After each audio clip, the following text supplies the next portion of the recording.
with Phil stumbling drunkenly out of his bed, preparing in his head all the things he's wanted to be said. 90 minutes for Phil to fill with so much time to kill, he promised Chill, but all he does instead is beg and shill. The stream's online and straight away begins to wane, but all is fine as long as Char's benign and doesn't step out of line. His content sound mature for all to enjoy, like fresh manure, but I feel sure he ran through to feeling so insecure. The money earned from yesterday was withdrawn and long gone, as Phil's spending impulse is always set to stay on. His supports us also slow and stays so low and fails to grow. You never know, the show may turn into an easy bingo. Most things are across the board, we charge the ward because his code can't be ignored. Just how much DSP makes us all feel so bored. To help us fight or sleep and try to keep alert to watch it creep, we play bingo while Phil will bitch on why his sheep are also cheap. While DSP is chasing green, we're seeing green across our screen as Phil's routine predictability rivals our soul machineers. Norton, burping, leaning, ban, it matters not if Andrew Banner's chatters can't see if others make him feel less of a man. Takes a drink and slaps his leg before launching into a bike, pretending there for bills when truth is there to buy a wrestling JPEG. Talks about his shitty life of Clawless Cat and fatty wife and all his strife while forgetting that tits are well and they were right. With drama he will react, but as an actor it's a fact as he rehearsed to be exact in how he felt he was attacked. 3 streams nearly over and a win is in sight, with little white despite Phil delight that tits were not light.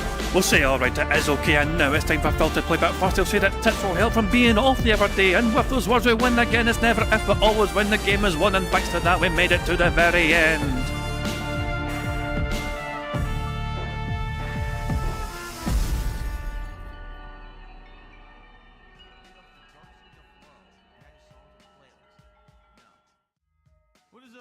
Hey guys, King Jet here, and welcome to DSP Bingo for today, Wednesday, the 28th of May, 2025. I do hope you're all doing very well indeed, and hope you're enjoying your week so far. Of course, there was no bingos today because Phil did not have a podcast yesterday. You know, should be told, it's not a podcast anyway. Phil forewent the Level 1 podcast yesterday, and yet he still sat there on the stream before gameplay and ranted for about 30 to 40 minutes. Which makes me wonder, is he really skipping the fucking podcast when he's doing a lot of fucking blethering? You know, I'm starting to second guess whether I should really skip these like mini, no podcast days, because to me it still seems like he's doing a whole lot of like stalling for time until gameplay begins, so I don't know. And Friday he's got another non-podcast day thing planned, and I was going to stream anyway on Friday. I was always going to stream on Friday anyway. But I might do some sort of mini bingo based on him not having a full length, podcast, not a podcast thing going on. Might try and do like a 3x3 bingo card on Friday and see what happens with it, see if we get lucky or whatever. But yeah, lot to go through. We have a lot to go through from Phil's stuff anyway. He had his day stream yesterday and it didn't go well for him whatsoever. He didn't hit the goal in a day stream, it done very bad. And that was without a podcast, and that was him trying to streamline the gameplay experience, and he was not a happy chappy whatsoever. Then the next stream, he actually hit his goal, but that's after he kind of bribed and tricked his fans, and I feel like I should explain that. So, I got some clips here to kind of help explain what happened in the night stream here. So DSP is now offering drinking for money on Truck Sim. Reminder, just last week, he said this was something he would never do, and called out other creators for doing this.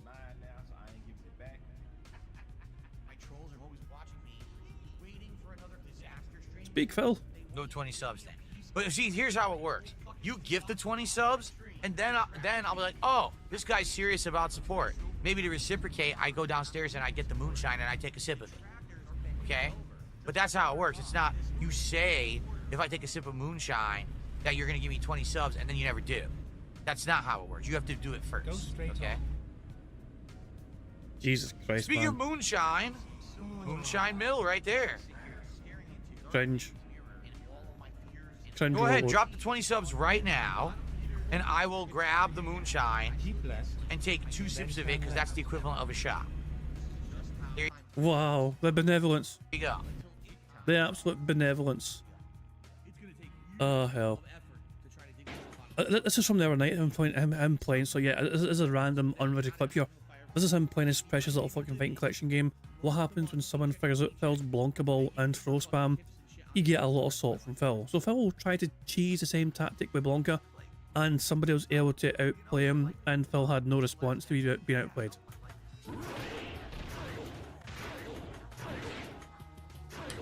That was level 2 super!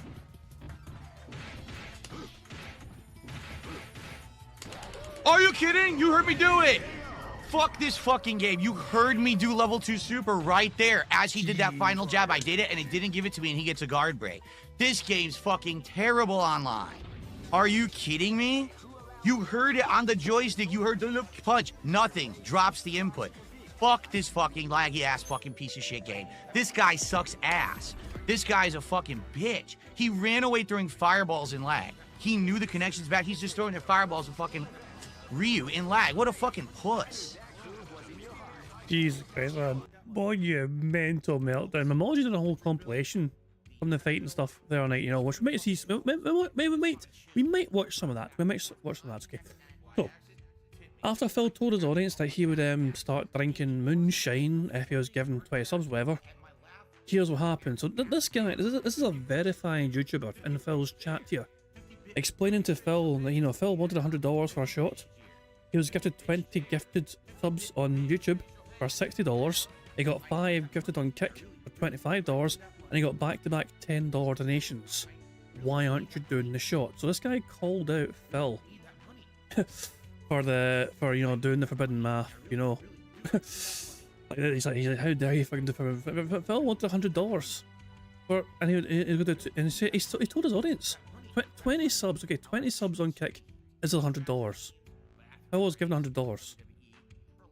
Not via 20 subs, but he got $100. He asked for 20 subs. And NDO gifted him 20 memberships on YouTube, which is $60, and so he got the money he asked for. You know? Sub. And this is Phil's response to that. Alright, and like I said, if someone does a 20 sub contribution on Kick, alright, or I will say if someone does 100, let's just say this, if someone does $100 contribution, okay, that makes more sense, then I will take a shot of 128 proof moonshine tonight, which I have sitting right next to me, Blue Flame. I drank it on my birthday back in early April, and it got me totally shit-faced because it's so strong, all right? But only if we get a $100 contribution. So we're back to the days of him charging $100 for a single shot. Not, if I get $100 in total, I'll take a shot. No. He is back to the old bizarre days of him charging $100 per drink. But can we do it? Can we do it? Can we get a $100 tip? Can we get a $100 super chat? Can we get that? So yeah, he has moved the goalpost once again during the same stream, might I add. Would be 33 gifted memberships on YouTube. Or can we get 20 gifted subs on Kick? Such a greedy bastard. Such a greedy bastard, man. Unreal. And DSP isn't happy that the dents are starting to learn math. Actually, before we even continue, speaking of gifted memberships, not jazz, I've got to give a wee shout out to Sonny for gifting 5 memberships before the bingo stream went live. So, Sonny gifted 5 memberships, which gives us 1 free space at the bingo board before we even begin. Congratulations to Some Ghost from BK, Alien from Pluto, Sniper No Sniping, The Meme Builder 01, and DuBlanc Deville. Those 5 got a membership courtesy of Sonny and their member BAM and all that jazz. So we get a free space immediately for the bingo. Courtesy of Sonny, who gifted the memberships right before bingo even went live. And because it happened before it went live, there's no animation, there's nothing, because it was like, it doesn't, because the stream wasn't live yet. You know, there's no animation for it, you know, but it happened right before. If you scroll up in the chat, you'll see the memberships that came in. So yeah, there we go. Anyway, Phil is not happy that his dents are starting to learn math. Let's see this. Thank you for taking care of that moron, Dunsfelter. Appreciate that. Never fails to amaze me the level of jealousy and sour grapes that people have that someone is a successful streamer on the internet. You know, make every excuse in the book for why. Oh, way station. Okay, we have to do this way station inspection. People so upset that other people other than them are successful. Boo-hoo. Boo fucking who. Excuse it's called me? being a hater, and you know... Phil, you have to bribe your audience into getting fucking semi-fucking shit-faced drunk to get support. Because before you fucking offered the whole fucking moonshine thing, support was no fucking there for a night stream, just like it wasn't there for the fucking day stream. Well, I used to be a hater. I used to be very jealous of people who were successful when I felt like I should have been more successful. Now that I'm successful, people do the same thing to me. Thank you. Jesus fucking Christ, man, the delusions of grandeur. What was he saying? He was saying, oh, this guy He wants $1,500 to stuff fast food in his face and blah blah. You know, all the usual bullshit. Well, that's a factual observation. You require $1,500 to be given to you at a minimum in order to do the goal. So it's 10 goals, you want $150 per. That's a goal hit if you get that in a stream. You multiply up by 10, that's $1,500, and your reward for your audience is you stuffing food down your face usually. Listen, I have viewers who like the content I put out. They want to support it. They like having silly milestone rewards. Is anyone super? If they fucking like it and want to fucking support it, then where was the fucking support during the fucking day stream? You know, if they really want it and like it and really desire it, then why the fuck are you having to fucking stall massively for certain fucking streams and wait for the fucking support to come through at the last fucking second?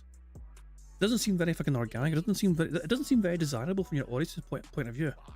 We're serious about, oh, we really need to see Phil eat Burger King How to Train Your Dragon meal? No, but it's still something silly to do. Just like the whole idea of DSP Tries, it was always a silly idea. It was never something that was meant to be taken seriously or be a big deal. But people like it. Guess what? We hit the goals. Guess what? We do the rewards. So obviously people like it, or we wouldn't that wouldn't happen, right? So why are you so fucking jealous? Why are you being a hater? Exit right. Oh, what the hell? That was close. Good thing I was paying attention.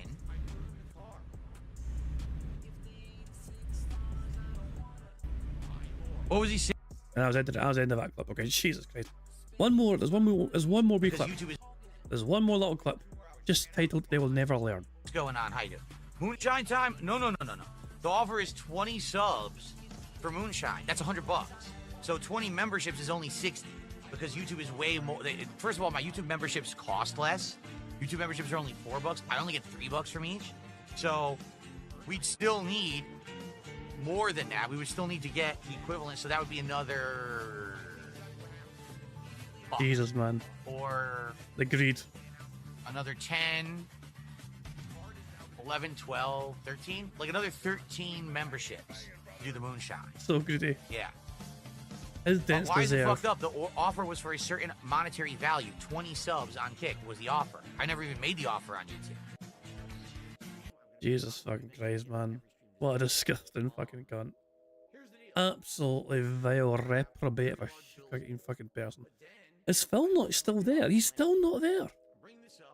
The bad man's not turned up to his own stream yet. And he's like, this is like 12 minutes past 11. His time.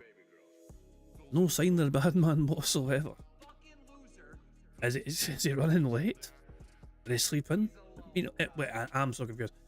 So, you know, I was going to watch Phil's daily crap from last 13 minutes, a 13-minute long daily crap. When it's that long, you know he's a bit angry about something. You know, Claire Obscure tanked. Claire Obscure tanked. I wonder whose fucking fault it is. Jesus Christ. But yeah, Phil wasn't getting any support whatsoever until you offered the whole Moonshine thing. Because when you go back to, like, you know, the stream here, he's on like 57 there or whatever.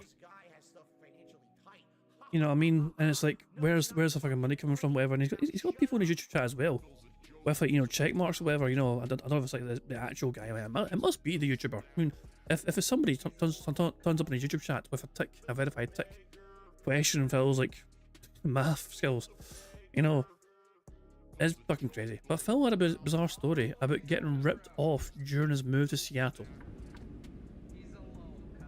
Did I drive the truck when I moved the stuff to Washington? No. I paid for professional movers, and they ripped me the hell off. The movers originally quoted me something like, like maybe $2,000-$3,000. I'm not kidding you. At the end, it was over $8,000 for the movers. It was insane.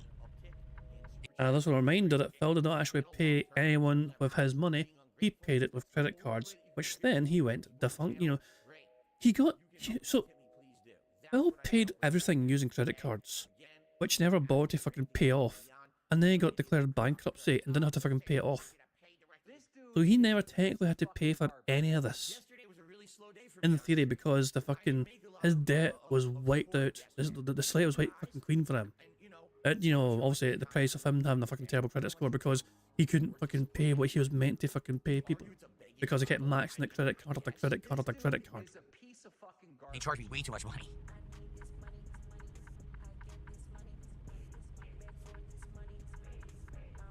Is that the whole story? Or is there more? I got ripped off a lot when I moved. I also told you guys about the furniture story. Real quick in a nutshell. So when I first moved here, I wanted to furnish the whole house with nice furniture. So I went to the Macy's furniture store. That was right near me. And I liked a lot of the furniture that I saw there. They didn't let me get over. Go straight on. I've seen this actually. I've seen somebody tweet about this very thing, about how this story makes no sense because Phil actually revealed something different. You know, like, you know, hold on, let's scroll down. Let's scroll down because I seen a tweet. I seen a tweet about this. Hold on. I seen a tweet earlier on about this morning. You know, where there's a screenshot of Phil's like fucking, you know, from his early fucking videos or whatever. There's a screenshot of his plan, and Phil had a written down plan of like fucking like of things to do when he first moved there. And then it's there, and it was pulling again. So his story doesn't make sense. It wasn't all quoted at the same time. He has an old vlog up when he was doing it all with Panda. He hadn't even purchased a dining room set he mentions at that time. This is what he had ordered. He had ordered TV. The TV was a fucking priority. Tuesday, July the 1st. Movers on Thursday, July the 3rd. Sectional bench, Sunday, July 6th. BMW, Monday, July 7th. A love seat in stock, July 20th. So Phil's, as I'm saying, Phil, for some reason, Phil loves to fucking change the narrative in old stories. With that in mind, here's Phil's retelling of history. I liked a lot of the furniture that I saw there. I ended up buying a whole bunch of stuff there, including the dining room table and chairs, the sectional sofa that I have in the living room, and the love seat that I actually bought for this room, okay?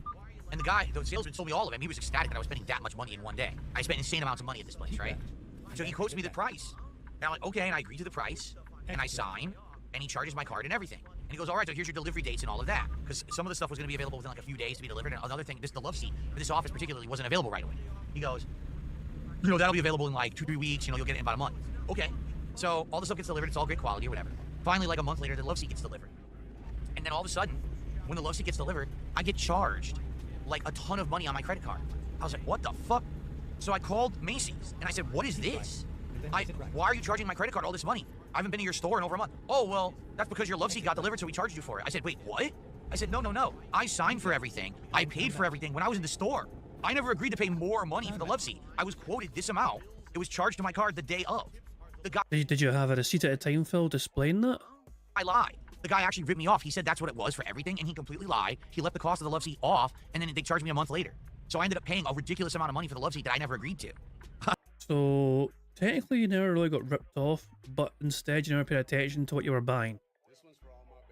You didn't do your due diligence, you didn't pay attention to anything whatsoever. They didn't charge you for something that they weren't able to give you straight away.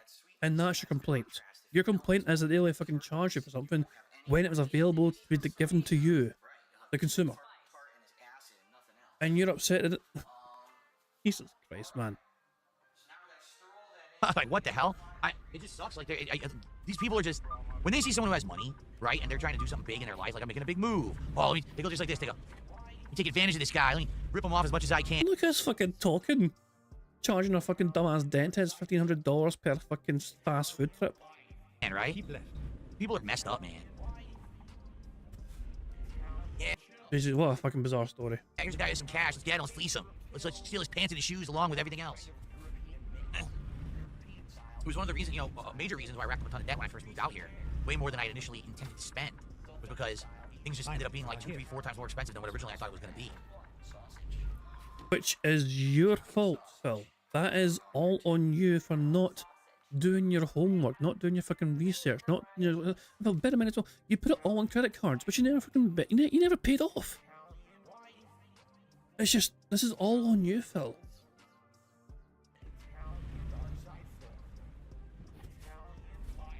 And remember, when Phil moved, he didn't want to get rid of his old place in Connecticut. He was paying for that as well. Like, this is like Phil is blaming the world for his own financial irresponsibilities. Some things never fucking change. Even today, he's still fucking blaming everyone else for his own financial incompetence and stupidity. It's Jesus fucking Christ. Anyway, if any sign of the bad man yet, has the bad man showed up to his own shite? He has. Phil is finally awake. Fucking who cares? How about we watch last night's Daily Crap and see just how salty he gets? Good evening, everyone. Phil here, and welcome to the Daily Wrap for what was Tuesday, the 27th of May, 2025. A great streaming day. Fun to be had, but also with Claire. Oh, for God's sake.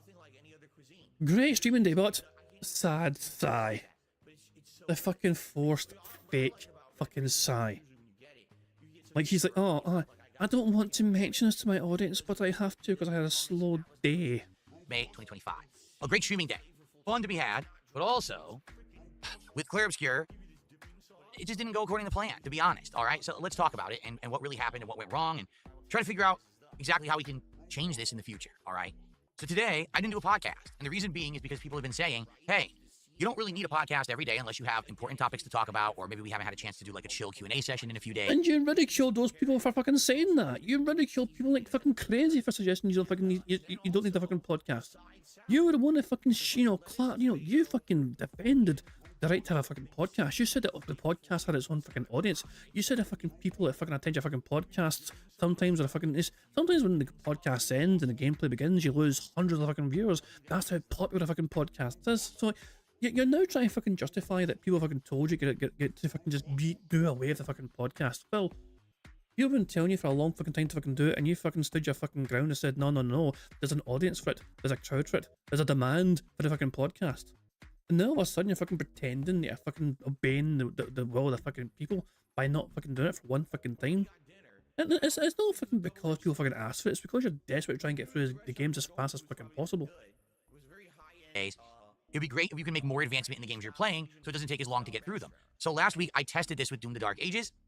Admittedly, it worked. We ended up finishing Doom in a great amount of time so that we could then move on to making more progress in the games that we were playing. So I did the same thing today with Claire Obscure Expedition 33. I said, we will not do a podcast. Instead, let's just play Claire Obscure for a good 4+ hours. Let's make as much progress as we can, and that'll help us, with our playthrough. And you got $37, you stupid bastard. Boo fucking who for you. If I said something dumb in the chat, apparently, what did he fucking say? But, well, I don't know. DRL time, see what he wrote in chat. Hang on. Let me rewind.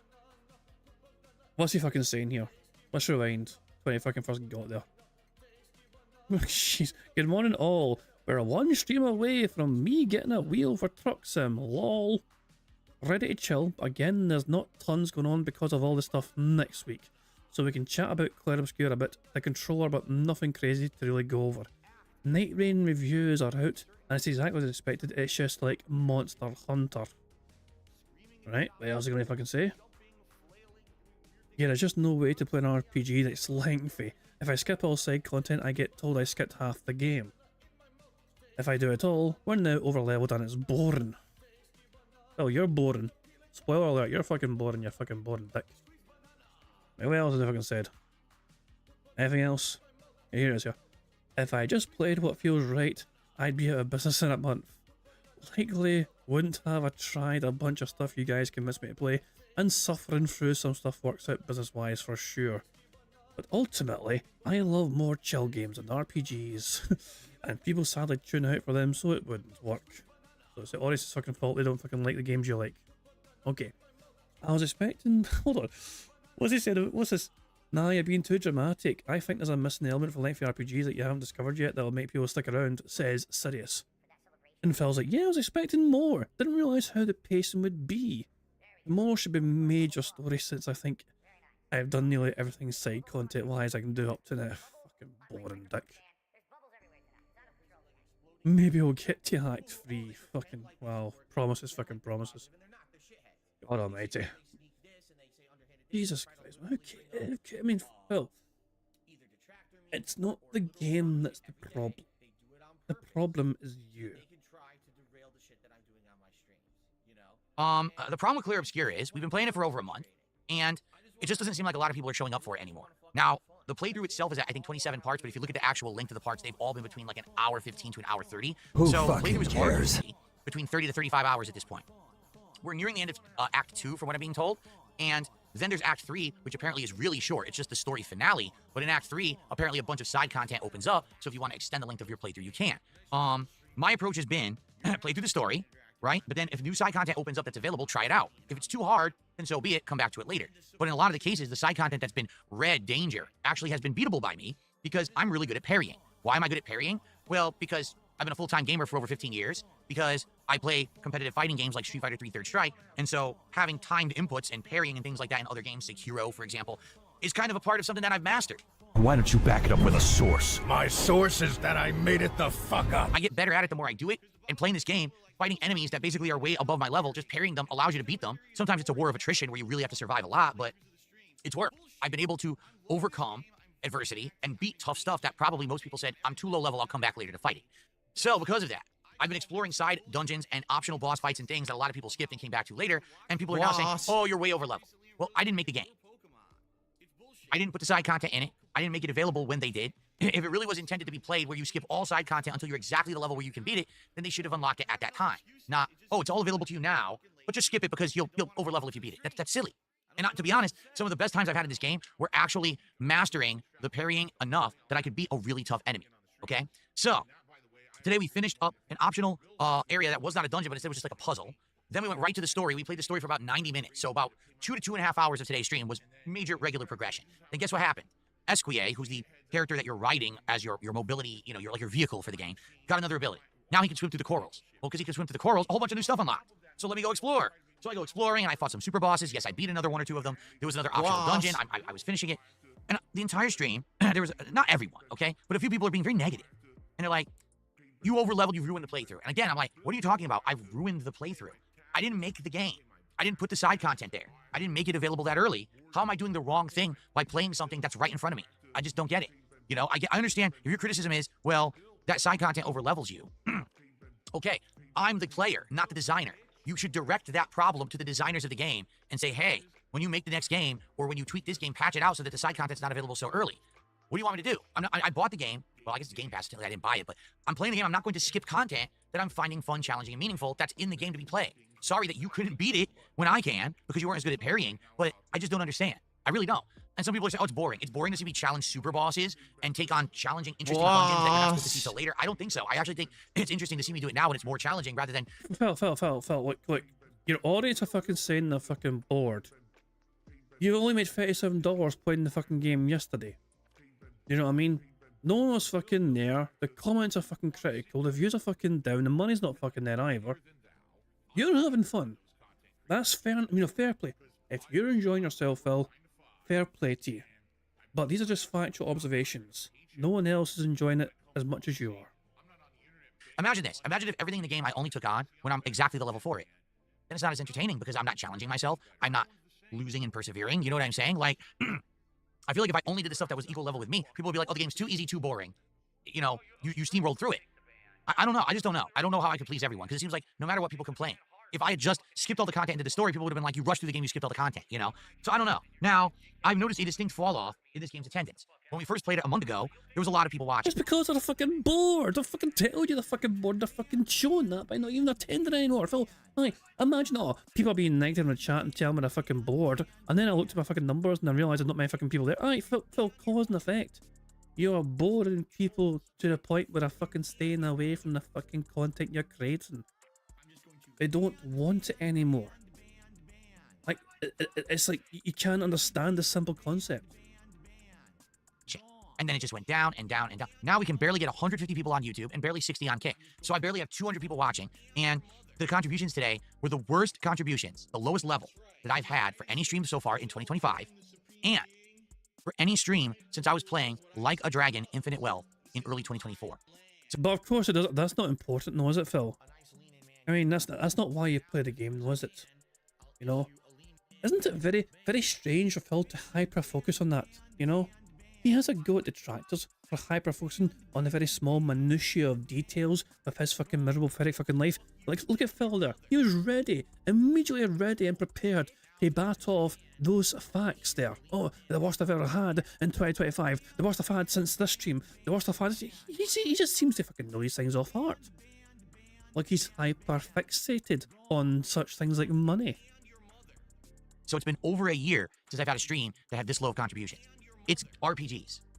It's just... So if a detractor had came out and said, this was Phil's worst stream in a year, Phil would fucking mock them and ridicule them, saying they're hyper-focused on that. And yet it's okay for him to hyper-focus on that. You know, it's a nice little double standard there by Phil.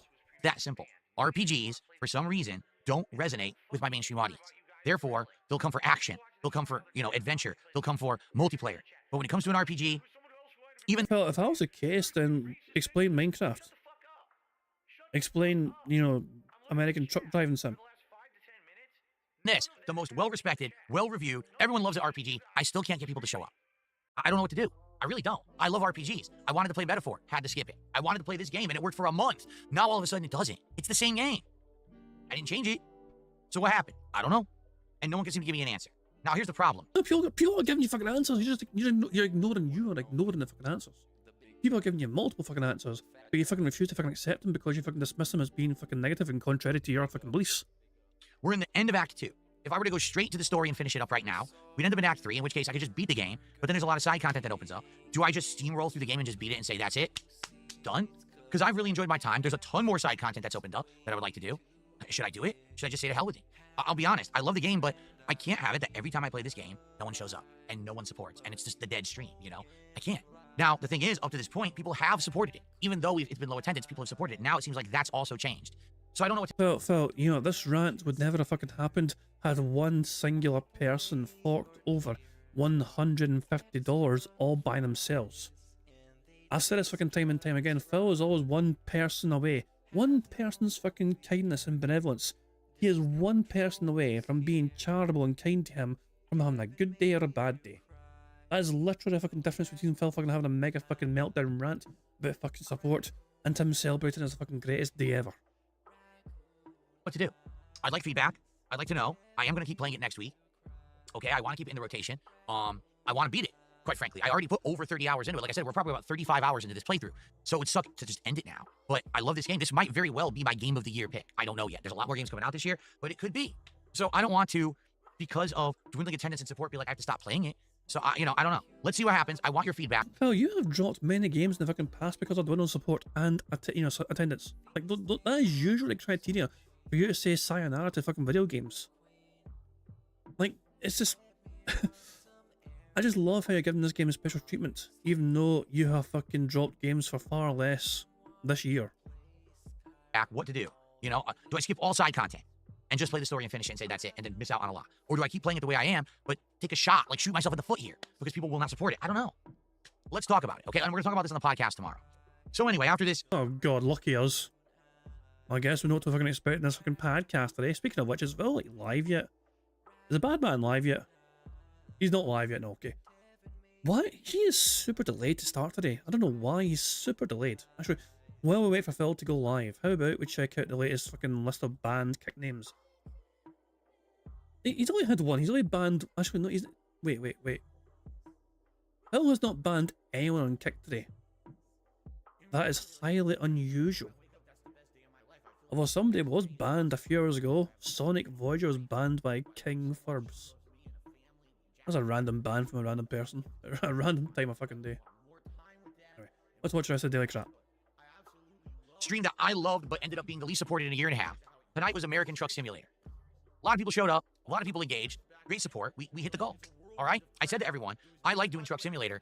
And if we end up, excuse me, hitting the goal tonight and next week when we play it again, I will invest in this game and I will actually spend some money on it and I'll get a wheel and a pedal. So now it'll actually be like I'm driving a truck when I play Truck Simulator. People supported tonight. All right? One person, of course, was a troll and he goes, oh, go get your moonshine. And if you take a shot of moonshine, I'll do 20 subs. And I said, well, I don't believe you. Give me the 20 subs and then, we'll do the moonshine. He's like, oh, go get your moonshine. So I got it. All right, here it is, still intact. I haven't had a sip of it since my birthday. Guy lied, so I banned him. He's a piece of crap, But outside of that, great support. Everything was good. Everyone had a great time. And it was a great stream. What I am noticing with Truck Sim is that it's getting tougher because now I own my own truck. It's different because I have to constantly get gas, sleep, maintain the truck, which I keep damaging. And then you get penalties at way stations if it's not maintained. So it's a lot harder. Like tonight, we only did one run. We only got to do one run. We did buy some upgrades. We painted the truck an ugly ass color because someone contributed to do that. And then we did some upgrades to the tires and stuff. But yeah, it's gonna basically look like it's gonna be like one run a week at this point with the way. He is charging his audience fucking money to paint his fucking... Jesus Christ, man. He's actually charging dumbass dentist to fucking paint his truck, which you don't usually see for the most part because you're inside the fucking truck driving. That the game's running. But people liked it. We had a lot of fun interactions. I had 2 White Claws. Here's the second one. I almost finished. There's like a sip left. Who fucking cares? And overall, it was a really good time. I'm really liking Truck Sim. If we hit that goal one more time, I will invest in the game, okay? So I'm happy because we hit the goal there, but I'm still in this big conundrum when it comes to Clear Obscure what to do with it. All right, I want to know your feedback. All right, maybe it was just a really bad one-off day. How on earth we hit goals for a month straight, and now I play it today, and we get like $30 of support? I don't know. All right, tomorrow. I mean, you wouldn't skip the podcast, and you usually get a lot of support in the podcast. I'm just saying, Phil, you dropping the podcast is probably fucking really bad on your part from a business perspective. We're back to normal, meaning there will be a podcast tomorrow in the morning. We will talk about Clear Obscure. We'll talk about Truck Sim. We'll talk about any news, anything going on. And then it's Blueprints. Now, yeah, I'll be honest with you. Last time I played Blueprints 2 days ago, well, no, yesterday, we didn't hit the goal. Now, it wasn't the end of the world. We did do good. We just didn't hit the goal. It would be great to get a rallying of support tomorrow and hit the goal because I want to do DSP Tries It on Friday, but as of right now, we're at 84 out of 90 goals. He is desperate. Hold on, so he wants to do DSP Tries It on Friday, right? So let's do the math. He's on 84 goals currently right now. Okay, today of course is Wednesday, so he completes if he gets a fucking double support day or whatever, he's on 86 today. Okay, if he completes a double support day as well tomorrow on Thursday, that's 88. But he will want then $300 within before like 3 p.m. his time in order to secure the fucking DSP Tries It on the Friday. No. Unless the whales start whaling out astronomically. He ain't fucking stuffing his face on Friday. Goals. We would have to hit multiple goals, 1 or 2 streams, in order to actually do DSP Tries It on Friday. So maybe it'll happen, maybe it won't. I don't know. But I am nervous because we didn't hit the goal yesterday. So will we have a turnaround for Blueprints or not? Blueprints has been getting better every single stream. Yesterday when we played it, we actually made giant progress solving some of the big mysteries and puzzles that have been going on for a very long time. Now we can focus on others, you know? So let's see what happens tomorrow. And then tomorrow night, the return of Minecraft, Java Chill streams. Who We fucking now have cares? resources to make things out of iron, to make things out of diamond. We got to figure out what we want to do.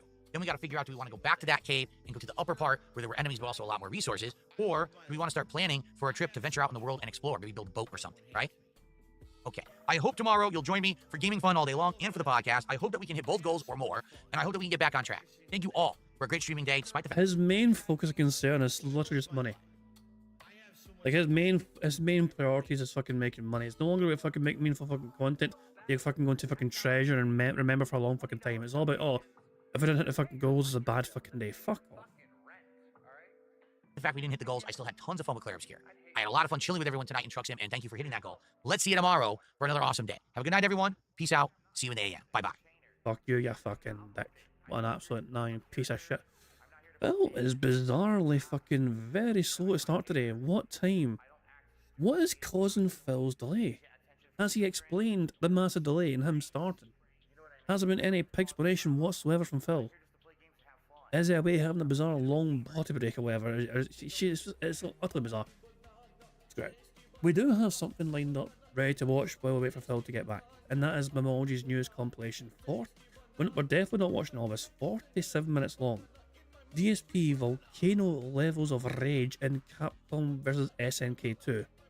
Plus it was a slow support night. We'll watch all this and then we'll go into bingo. So earlier today, we did not hit the support goal for Blueprints. This is the first time we haven't done it as Blueprints was a day stream ever. Every single time I had Blueprints as a daytime stream, we've hit it. But sadly, we didn't earlier. I love how that's a priority. Like, can you imagine that? It's like his fans turn up and like he pretends. He has the audacity to fucking pretend he doesn't want to fucking talk about this. That's the incredible thing. He pretends he doesn't want to bring this up. And yet it is the first thing in his fucking mind. Oh, I played this game for the very first time ever. It didn't make the money I demanded from you. You guys have failed me because I didn't fucking make the money I wanted to. It wasn't awful. Like, we still got over $100, but tonight it would be. Yeah, and what is that $100 going to get the audience, Phil? Absolutely fucking nothing. The audience gave you $100, but it doesn't go towards anything. The fucking goal goes back to fucking zero. Everything gets reset. $100 goes in your fucking pocket, and the audience get absolutely nothing in return. No earned goal. It doesn't carry over. It's not. It's nothing. You might as well just give them that. They might as well give you fucking nothing, Phil.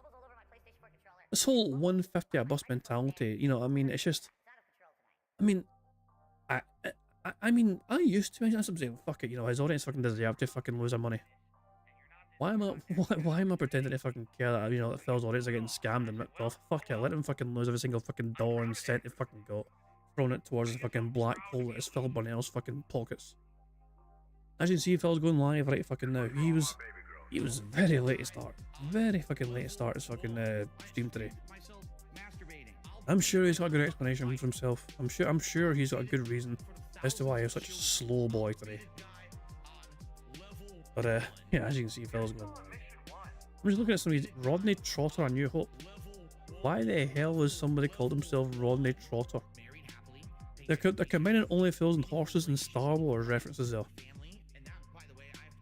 I really don't understand sometimes.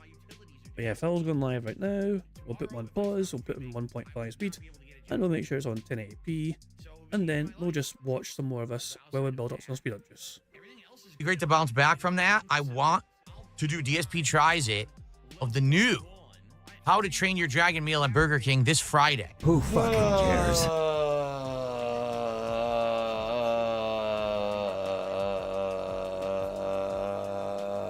That's when I would like to do it. Okay, so that means we have to start hitting goals. We're at 92 right now. Excuse me, 82 out of 90. So please, let's hit a goal tonight. Please support old school fighting games. I know you guys have liked CVS 2 since I brought it into the mix. It's been a great game with a wide variety of characters and gameplay styles. Like I said, tonight I'm going to try out P-Groove. I'm not saying I'm going to do P-Groove all night, but I'm definitely going to try P-Groove. Now, Oompa Loompa hasn't been here since my last CVS 2 stream, and I won one of their challenges and they didn't pay up. Hopefully, if they do show up, they will.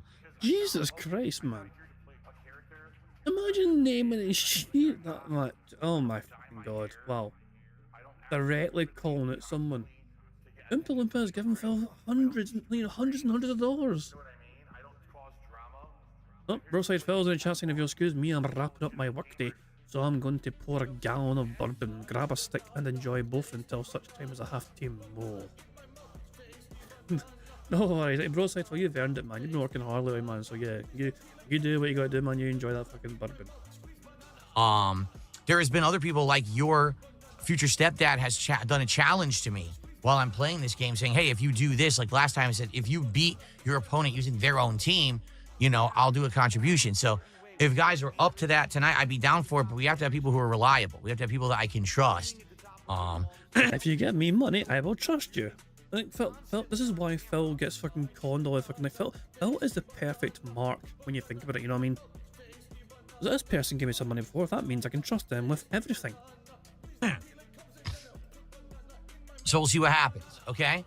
I hope that we hit the goal tonight, really I do, so that we can keep that momentum going. It's gonna be a good night. I love how Phil's... So, why does Phil do the double jerk-off motion to indicate momentum? Like, look at what his hand's doing when he's trying to describe momentum. And I do, so that we can keep that momentum going. Yeah, that. It's gonna be a good night.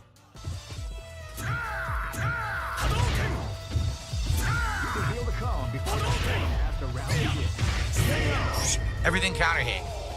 Literally every single thing he threw counter hit me. Go for broke. Fight. What the hell? Dude, it took all my moves back. Stupid rollback, you saw it too. It did no uppercut, then it gave him jabs into super. It took all my fucking moves back.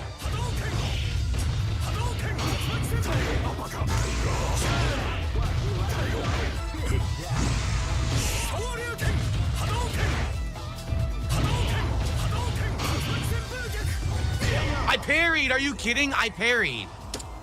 The rollback screwed me.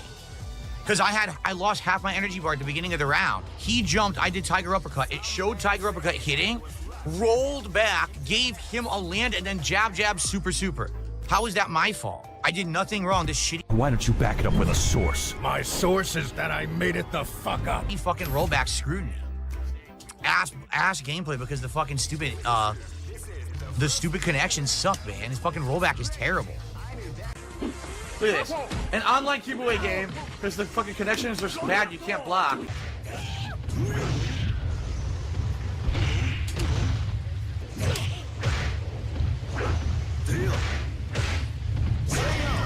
His jumping fierce beats almost everything. That's why Vega beats air to air. His jumping fierce beats almost all air to air moves. It's ridiculous. This battle is about to explode. Fight.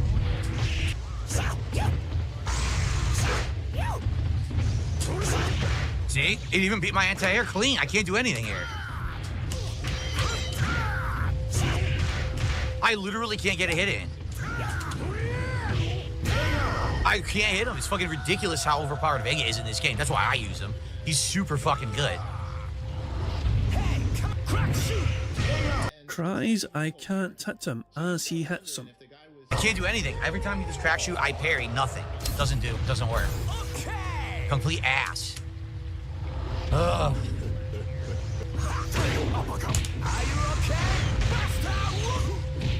What happened there? I don't know why I'm getting hit.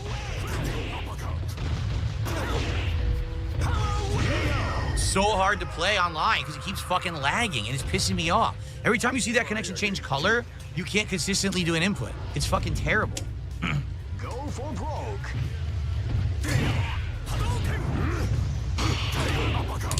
I did super. Are you kidding me? Can't move. Oh my god, fucking stupid game. Uppercut! Nothing! Oh my god, yo, it's impossible to play this. This guy's good, but I'm trying to learn P-Groove and I can't because it doesn't fucking work. Stupid shit, dude. It doesn't work. It's awful. Drop the input, garbage fucking connection. Because my moves drop all the time in this online for some reason, he's winning. It's fucking horseshit. It's like drop a move, drop a move, drop a move. Isn't it nice that that clip there is like fucking almost a decade old, I think, you know? And yet it's still something that Phil says today. You know, the excuses that he fucking had a decade ago as to why he couldn't fucking play these kind of games well, he's still using in current day. So the thing is, I want to keep playing P-Group because I want to get better with it. I know I could probably beat this guy if I use my better team, but I'm trying to learn P-Group tonight, so very frustrating. Still didn't find a good Akuma color. Just drop it so bad. And the rewinds are awful. It shows the fucking move coming out. And then all of a sudden it takes it back and he's mashing and gets jab, jab, jab into super. Come on. Live and let. Didn't jump. I tried to do uppercut. That's what it gave me. What's going on? Where's my input? Oh, he has a roll. I forgot. Akuma has a command roll.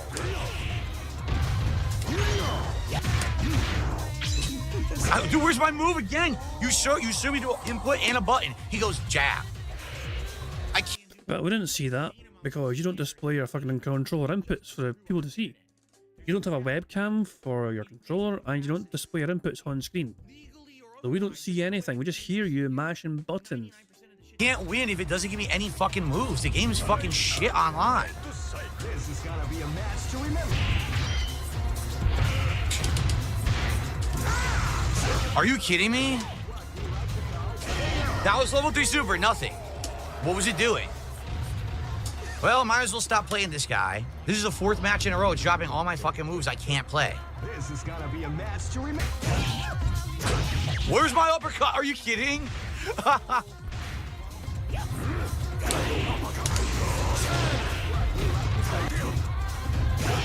parry. It's ridiculous. I gotta play so hard to get basic moves to come out. It's insane. It's absolutely fucking insane. Blocking, nothing, no block.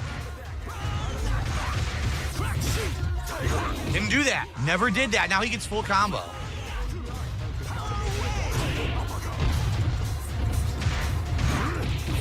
Okay, roll mash. Unreal. He rolled mashed.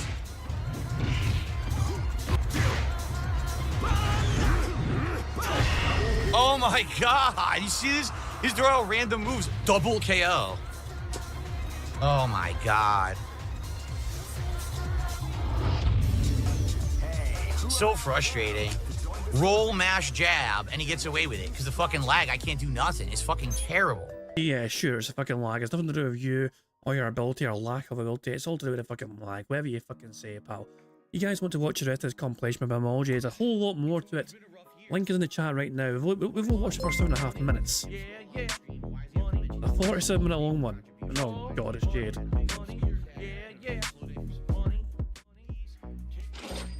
Squeaky wheels. Jade tipped £1. Squeak squeak squeak squeak. I tried moving my legs, but there is no effing input from my nerves. I gotta try so hard to get basic leg movement. Jesus fucking Christ.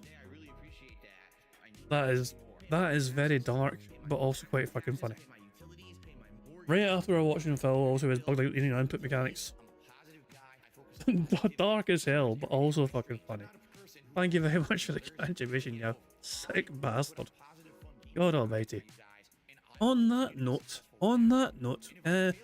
the second number in chat I see will be the number I use to today's bingo card. So the second number. So whoever's got the second number in the chat today will be the number we use for today's bingo card. No pressure, but make it a fucking good one. The second number in chat I saw is from Agent 00 Soul, who says 78. Alright, 78 it is. Here we go. As today's bingo card we have for today's show, we need Phil to say and do the following for today's bingo. We need Phil to say excited, Twitter or X, him giving somebody a good old fashioned leaning ban, him discussing the weather, and him saying no exaggeration. The second row is Phil saying fun, life, now, day off, and chill. The third row is Phil saying nonsense, him discussing his family in some manner, him saying marathon, him scratching his stash, and him saying friend. Fuck you and your friend. Well, it's no wonder you don't have any friends. The fourth row is Phil saying addition, community, him slapping his leg, him doing hand graphs, and him touching his face. What are hand graphs, you might ask yourself? Hand graphs is when Phil's demonstrating something either going up or down in numerical value using his hands. The fifth and final row is Phil having a whole bunch of dead air, him saying people saying, him making a weird noise, him ignoring a troll tip, and finally him saying react. That is today's bingo card we have for today's show. Thank you once again, Agent Double Soul, for helping us pick today's bingo card. Hopefully we can get a full house from today's card. Now, of course, we have one free space already, courtesy of Sunny gifting 5 members before the stream went live. Excellent stuff indeed. So we have one free space right from the get-go. Thank you very much indeed for that. There's a variety of ways though for us to get free spaces to help us on our way to a full house bingo card. For example, if Phil burps, snorts or sips 10 times before he starts recording for his shitey gameplay, that gives us all a free space.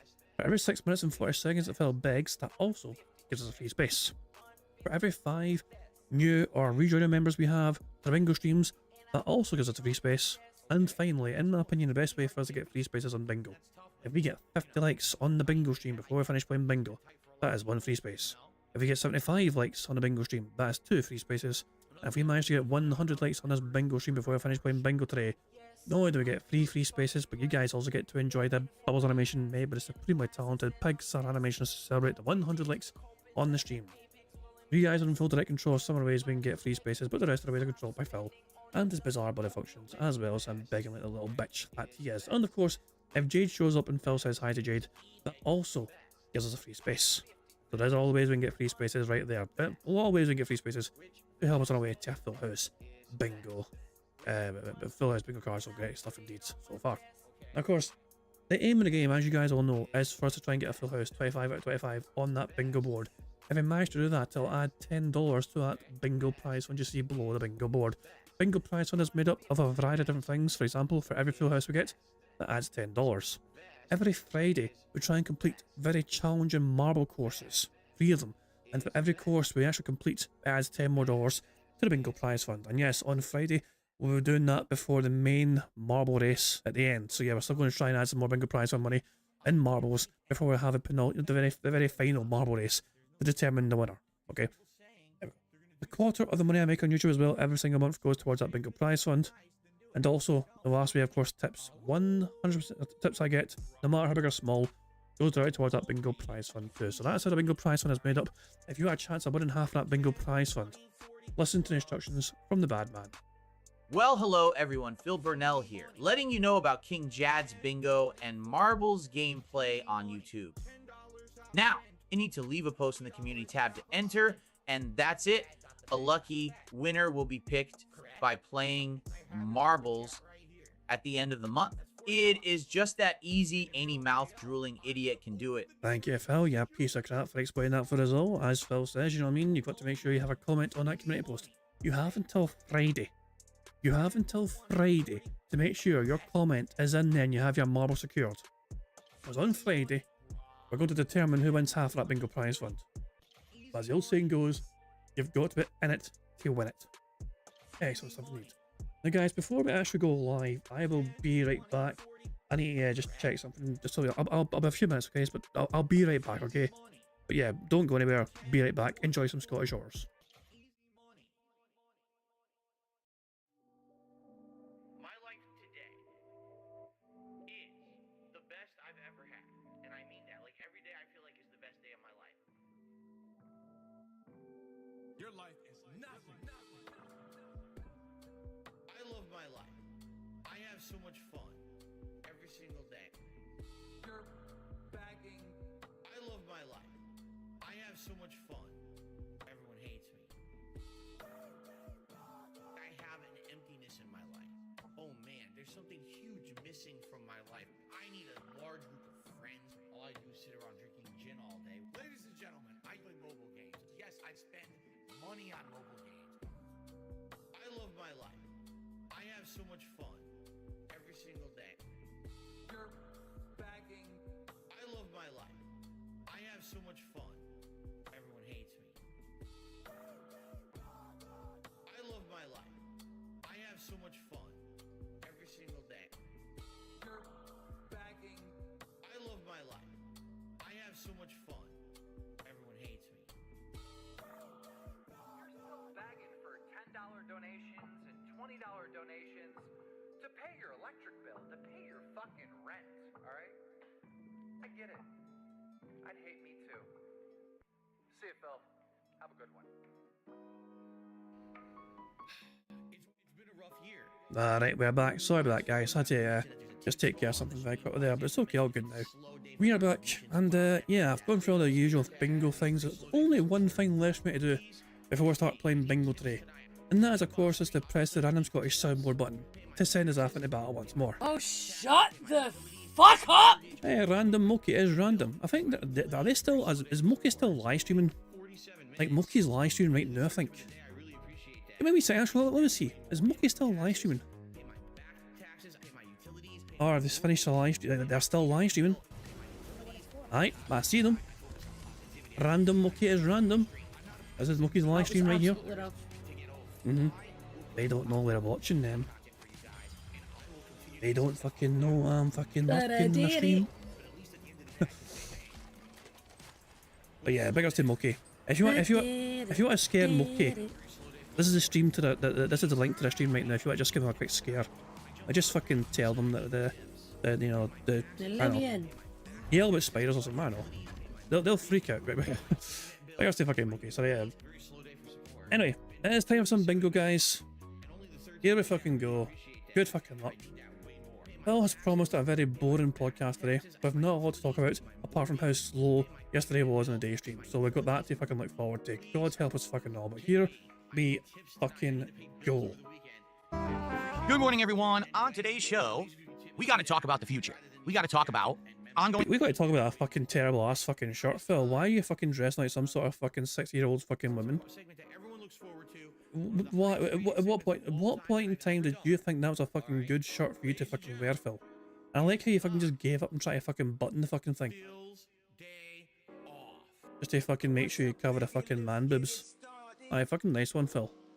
Playthroughs that I've now been doing for over a month that are still around, that I am trying to focus on and make major headway in, but sadly it seems like because the games are so lengthy, the attention and the support for them has dropped off. The question is, how do I approach lengthy games?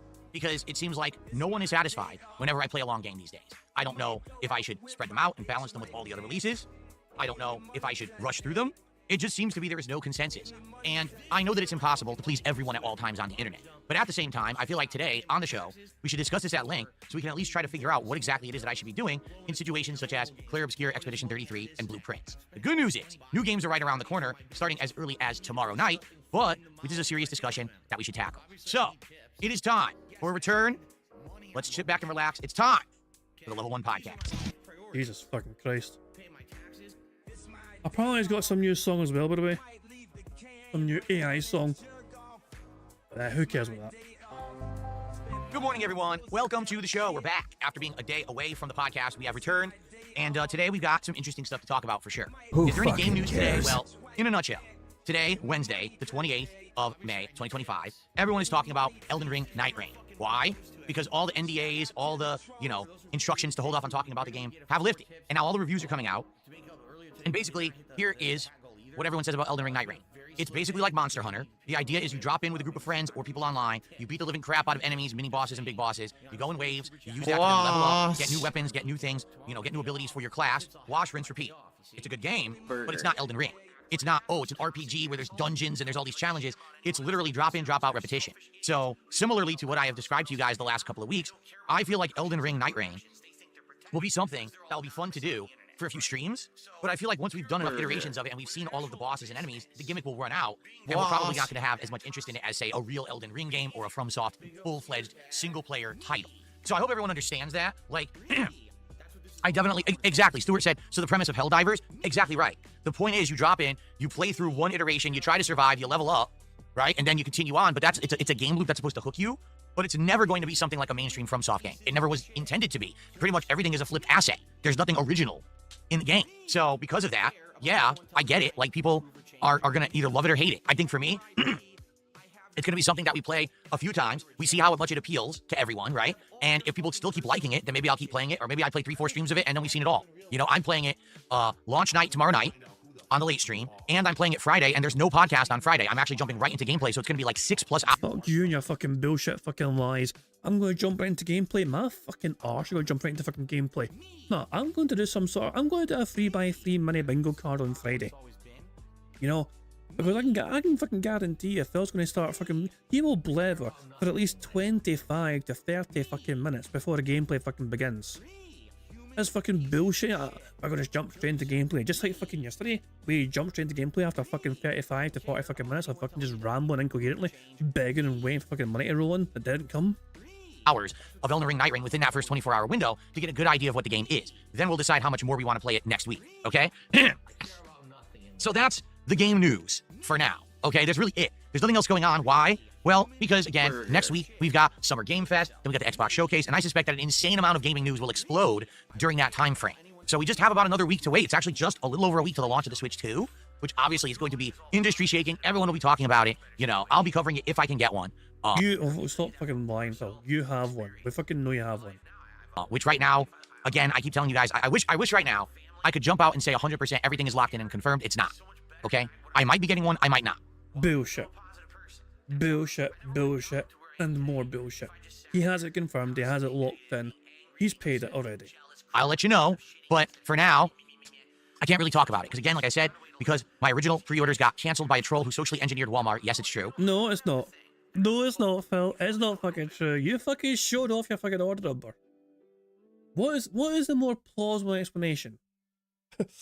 There's someone, like, so I'm not doubting that people did try to fucking cancel your fucking pre-order because you fucking showed off your fucking order number on stream like the fucking dumb bastard that you fucking are.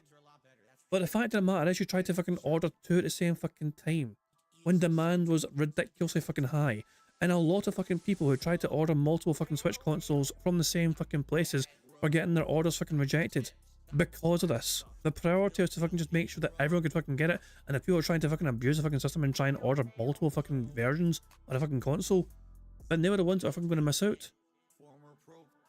Phil was not alone in having this fucking pre-order fucking cancelled.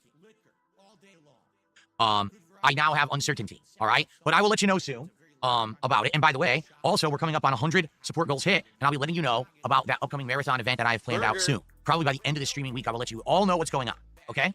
Fair enough? Okay, so, with all that happening next week, it's going to be super exciting. The month of June will be very exciting for games. I'm expecting everyone to be, super into something. If not a bunch of stuff, games are going to be dropping out of nowhere during, like, Summer Game Fest and stuff. It's going to be a very exciting time of the year for gaming. But right now, I'm in the midst of playing and... excuse me. I tickled my throat right in the middle of my sentence.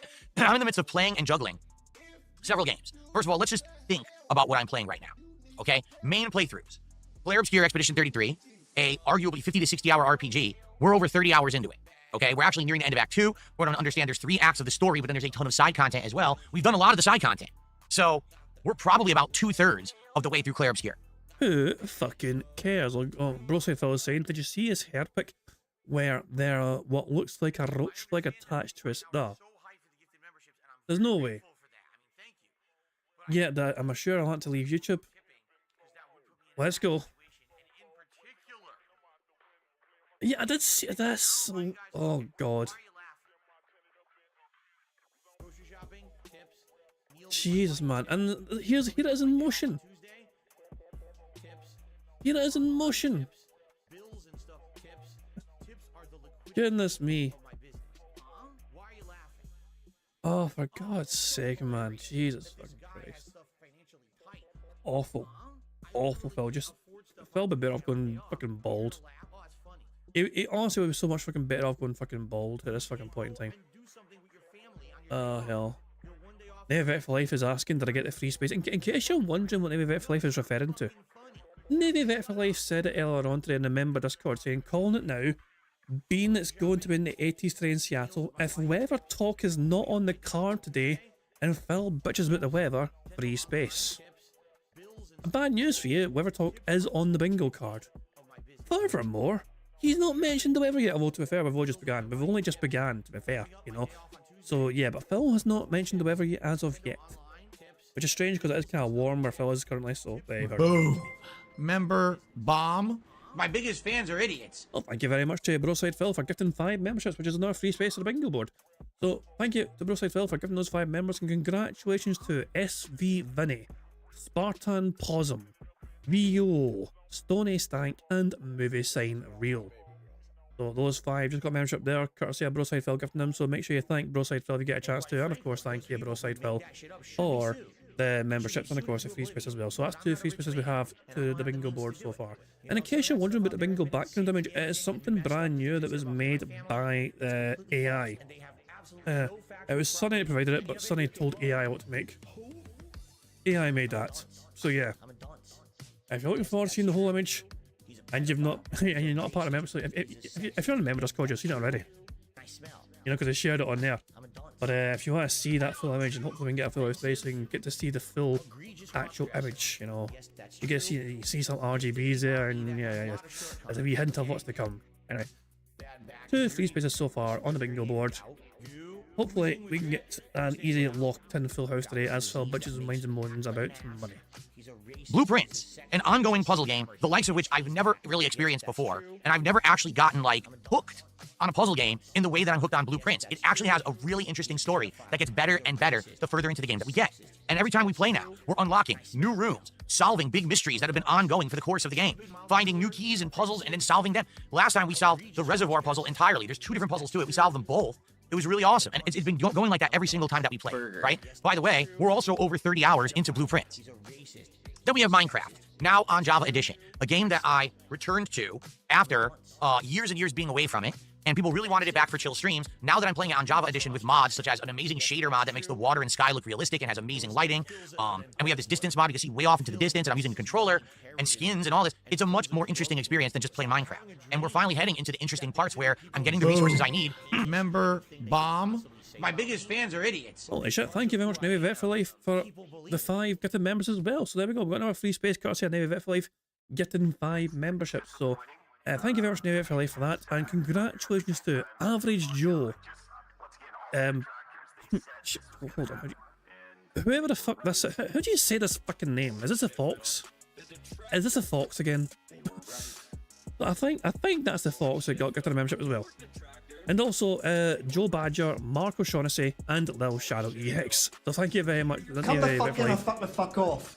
Thank you very much, Navy Vet for Life, for giving those 5 memberships. And make sure, if you just got a membership there, make sure you thank Navy Vet for Life for gifting the memberships there to you. So there you go. We've got 3 free spaces so far. Fantastic stuff indeed. And Twilight Media Corp. Thank you, Twilight Media Corp, for popping their 11-month bingo Barry message saying belated thanks to Sunny for the membership.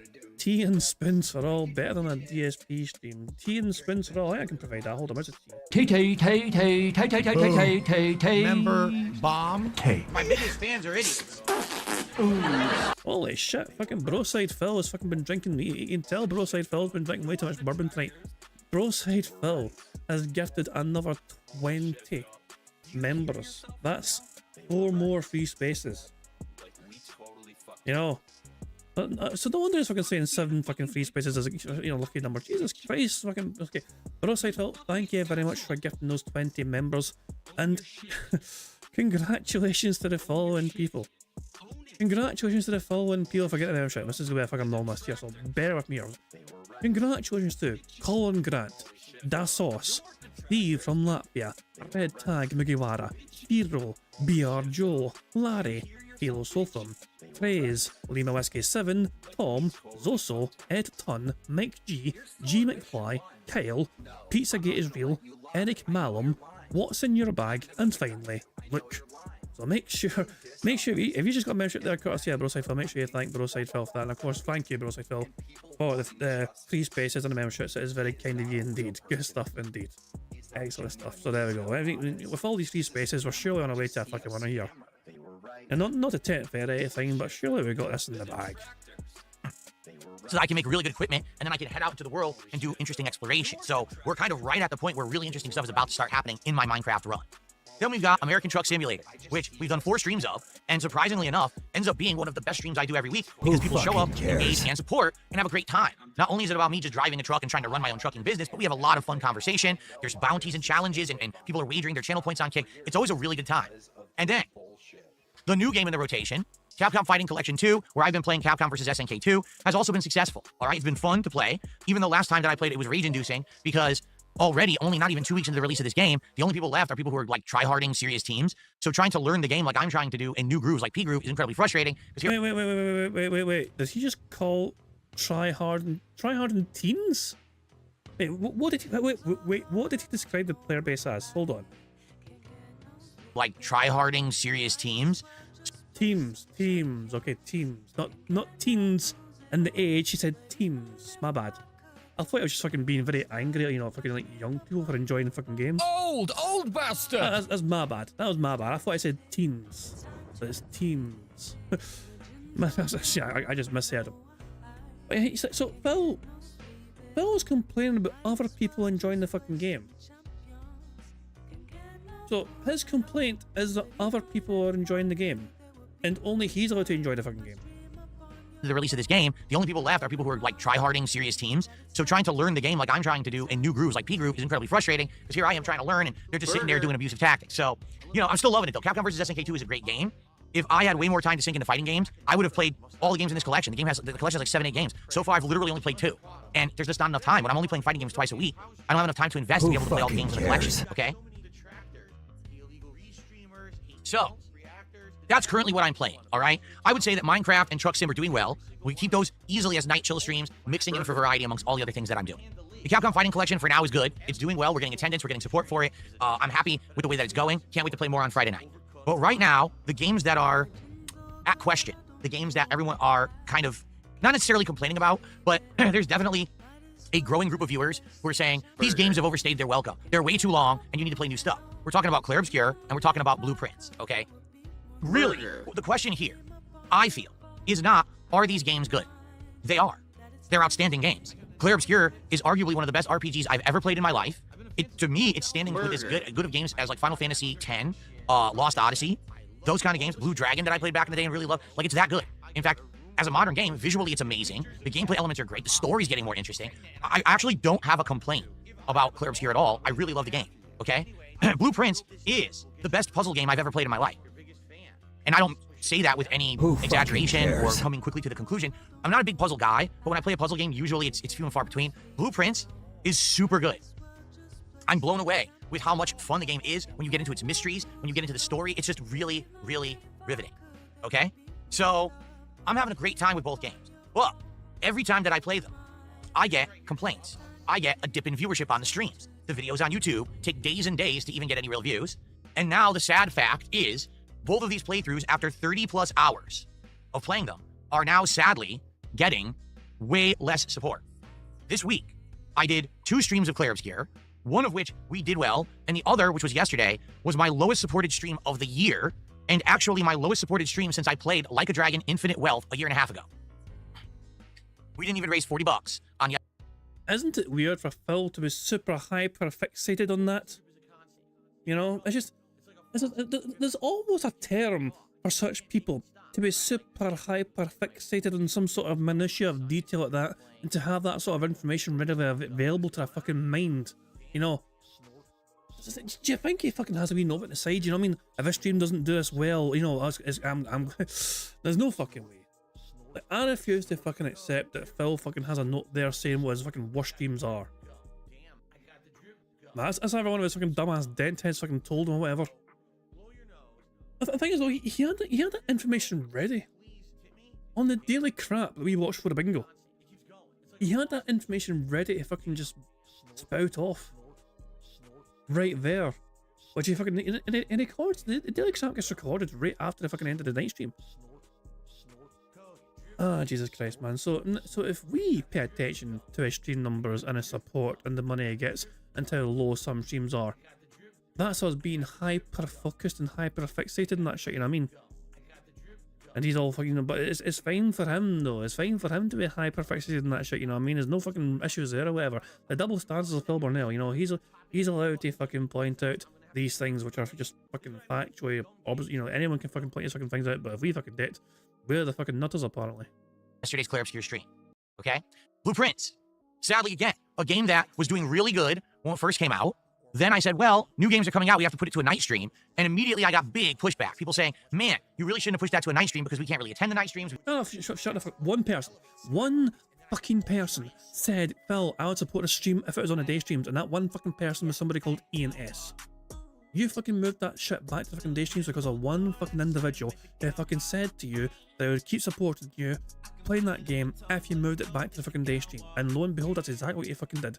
You changed your entire fucking schedule. You fucking moved that shit back to the day stream because of one individual and the promises of financial contributions. You fucking shell. You want to support it, but it has to be a day stream. So I brought it back to day streams and then I started getting support again. I was like, ooh.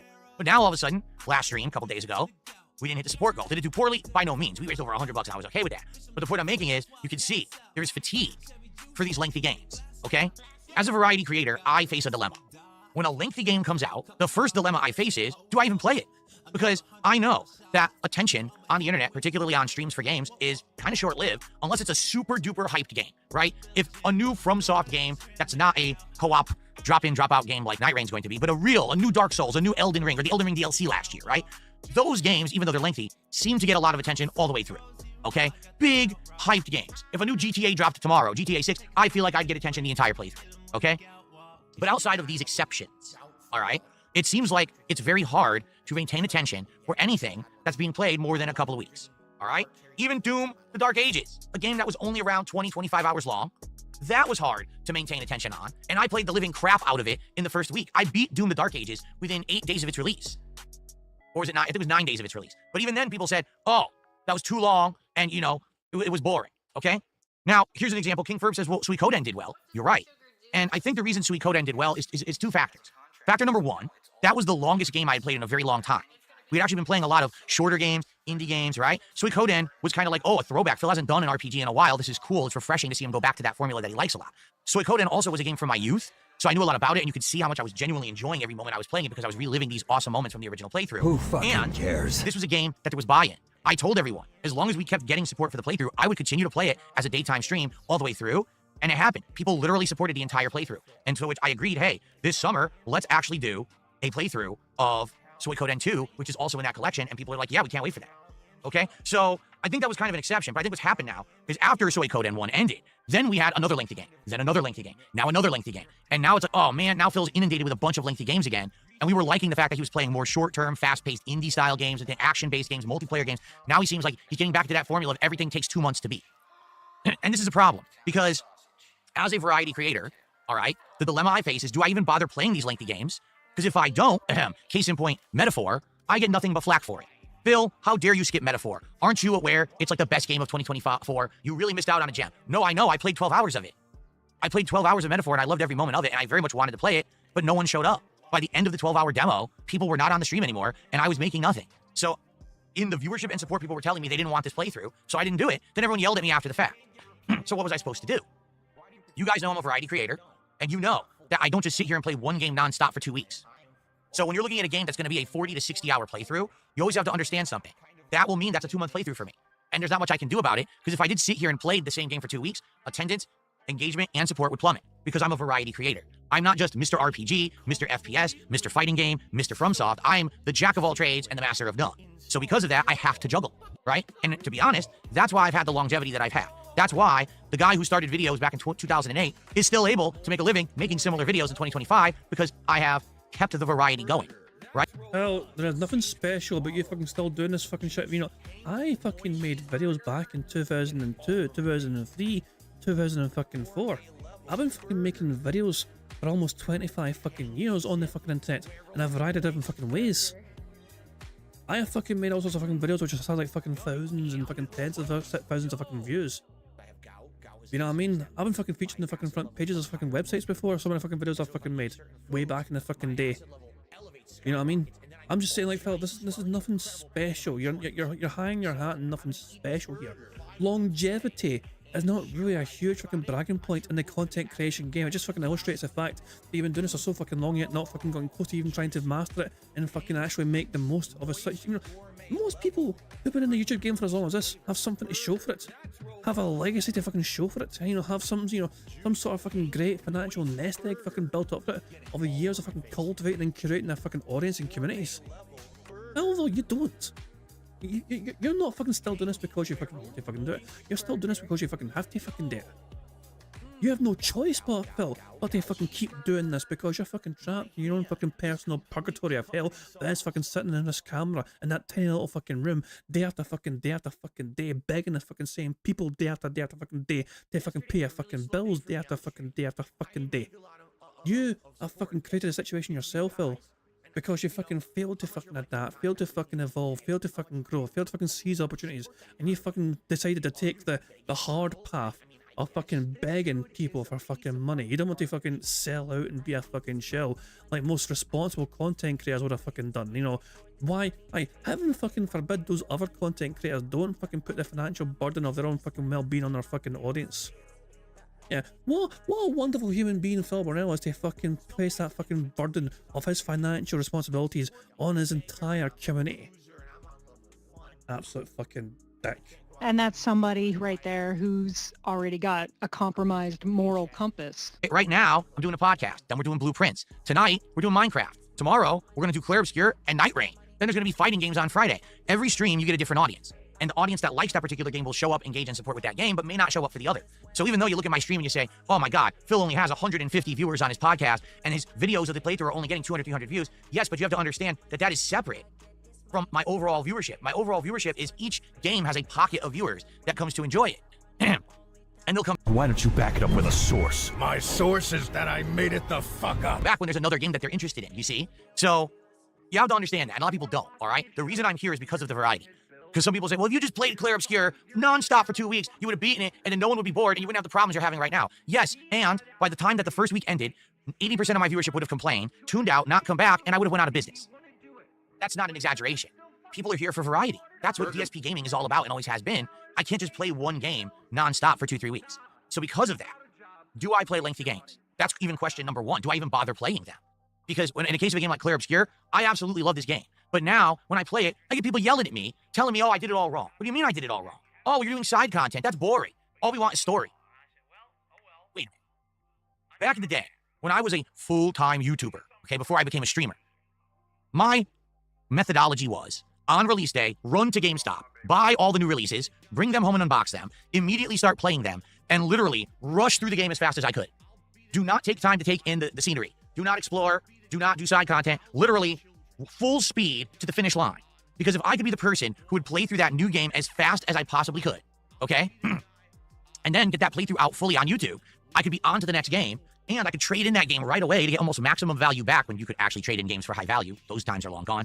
And I could be on to the next. This was the way I operated on YouTube. And this got me incredible notoriety, huge views, and made me Mr. New Playthrough. People always came to DSP Gaming because they knew, dude, within 2 days of a new game out, Phil beat it. And we can see the whole playthrough and judge for ourselves if we want to play it or not. This is great. That was my catch. That is what I was known for on the internet, okay? But what ended up happening? But Phil, you have claimed you fucking hated that. You claimed that fucking sort of lifestyle was fucking very detrimental to your health. Because you fucking just basically drank all fucking day or whatever, and fucking, you know, instead of playing fucking video games, not shit. You claimed you fucking hated that lifestyle. And yet, arguably, it was actually the most successful you ever fucking were because you were all about fucking quantity, not quality. You were flooding fucking people's inboxes by fucking camcorder footage of you playing this fucking game, brand new fucking released a game.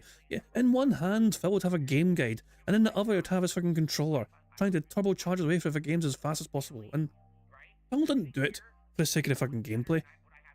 Do you think Phil honestly fucking cared about the fucking games?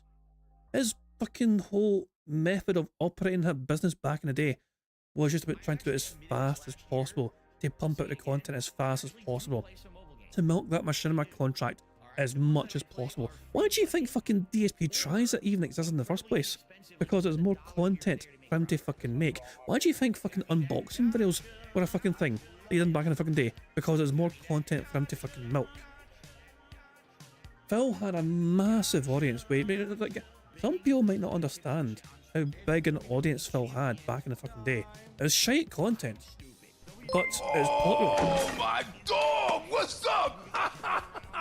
Thank you very much, Carl Denson, for a super chat. It says, Phil beat it alright, for God's sake. No, not the fucking double not the innuendos.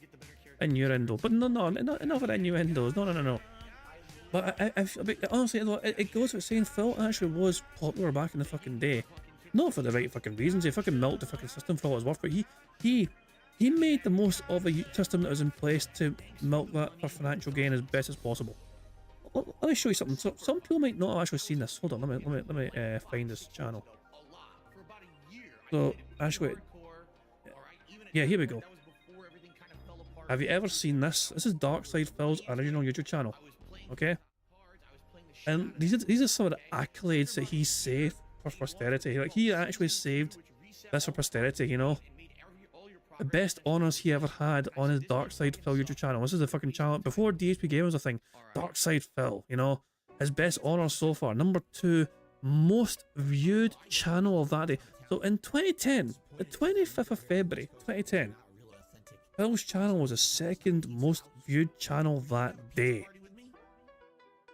It was the number 1 most viewed in August or March, sorry, for comedians. Yeah, but for some reason Phil, I don't know why Phil put himself under the comedian tag, but maybe kind of thought it was a fucking niche market that he'd fucking be able to, you know, be number 1 in. But yeah, number 1 most viewed today for comedians in March. Yeah, 2010 is huge for Phil. 2009, 2010. Fucking ridiculous, man. Yeah, Phil uploaded it as people in comedy, that's what it was. Number 11 most viewed, number 2 most viewed this week. 4th time comedians. Here's the 29th most viewed channel that month in March 2010. Jesus, man, but YouTube also back then, YouTube back then was not as big a thing as it is now. It was still, YouTube was still big. In 2010, it was still, I mean, it's massive, of course. Its fucking numbers are massive. But there's still quite a lot of people on YouTube back in the fucking day as well, even in 2010. But Phil milked the ever-living shit out of that. Fucking, you know, he fucking lucked out massively. And here's the simple truth of the fucking matter. For the opportunities that Phil had thrown his way, we're getting fucking partner with Machinima and that fucking views-based fucking contract, whatever, and the fucking content he fucking just threw out there. It is entirely Phil's own fucking fault that he did not fucking make the most of that fucking situation. He was making more money than he knew what to fucking do with. Like, you think he's fucking doing okay now? Like, Phil was making close to $200,000 back in the fucking day, at least. If not more. Phil's always tried to fucking be ambiguous about what he's fucking made back in the fucking day. He's always done his best to try and be a bit vague and not be fully transparent, but Phil's always kind of dropped these little hints, these little, you know, nuggets of truth about the amount of money he's made compared to back in the fucking day, you know? And like, the calculations seem to imply that Phil used to make about $200,000 a year. Minimum. No, he's still making about 100 grand a year now. But back then, like, and the fact of the matter is, though, he was doing so well for himself financially, and yet he did not. And what's he got to show for it? Nothing. because of his financial incompetence and stupidity, he did not fucking invest in the fucking business when he fucking should have invested in the business. He had not fucking seized the opportunities that were given his way. He was fucking totally trying to diversify. He was totally trying to branch out and collaborate with other fucking people. He didn't do any of these fucking things. Because things were going so well for him at that fucking point in time, he just thought to himself, well, if it's working now, I'll just stick the course and maintain. You know, and that's always been Phil's fucking problem. He's never really been able to kind of seize the moment and think to himself, how can I improve this? How can I work in it? He's always been about just trying to make something work for as long as possible until it fucking breaks. For example, his fucking gaming PC, his computer, his streaming PC. He had that fucking shit for like 10 plus years before he fucking finally got a fucking new PC. But before then, he stuck with that fucking same PC for the longest fucking time. Why? Because it worked. He knew it fucking needed replacing, but at the same time it was still working for him, so why fucking bother? Was that over the years of, say, 2010, 2011, 2012, the internet started to push back against me and said, we don't like this methodology anymore. We don't like the way you conduct yourself, because what's happening is you're rushing through games so fast. You're not seeing the real game. You're only seeing this one very narrow portion of the game that's narrative, and you're skipping everything else. So how can you fairly judge a game, give an opinion on it, review it, and tell us if you like it or not, if you are literally running for the finish line and skipping a vast part of the content of each and every game that you play? Okay? So in regards to that methodology, I changed it. Over the years, I evolved. Particularly when I became a streamer in 2017, I said, well, if we're going to do these live streams and they're interactive, then it's okay if I take my time. Because if I take my time, we can enjoy the game and react to it together. We can have conversation about it live. It's more of a social aspect rather than me just sitting here playing the game offline for myself. That's concerning. So let's do that. And we did. And my playthroughs became more lengthy, more drawn out, seeing more side content. I replayed old games that I had rushed through previously, this time doing more full and complex playthroughs that I really enjoy. And so everything changed for the better. But now what's happened is culture has changed. Everyone wants instant gratification. Everyone wants everything right away without having to wait a long time for it. And people want to talk about a game for literally 3 days and then move on to the next. Clair Obscur was hot for a week, but if you didn't know all about it in the first week, no one cares about it week 2. But wait a minute, it's a 60-hour game. How could I ever get through the whole game in a week? Too bad, we're on to the next already. That's how gaming is now.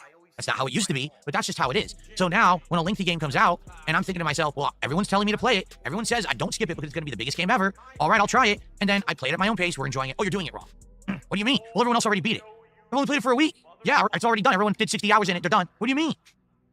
You know? Basically, you're failing to adapt with the times, and instead of you fucking evolving with the times, you're complaining that you can't keep up.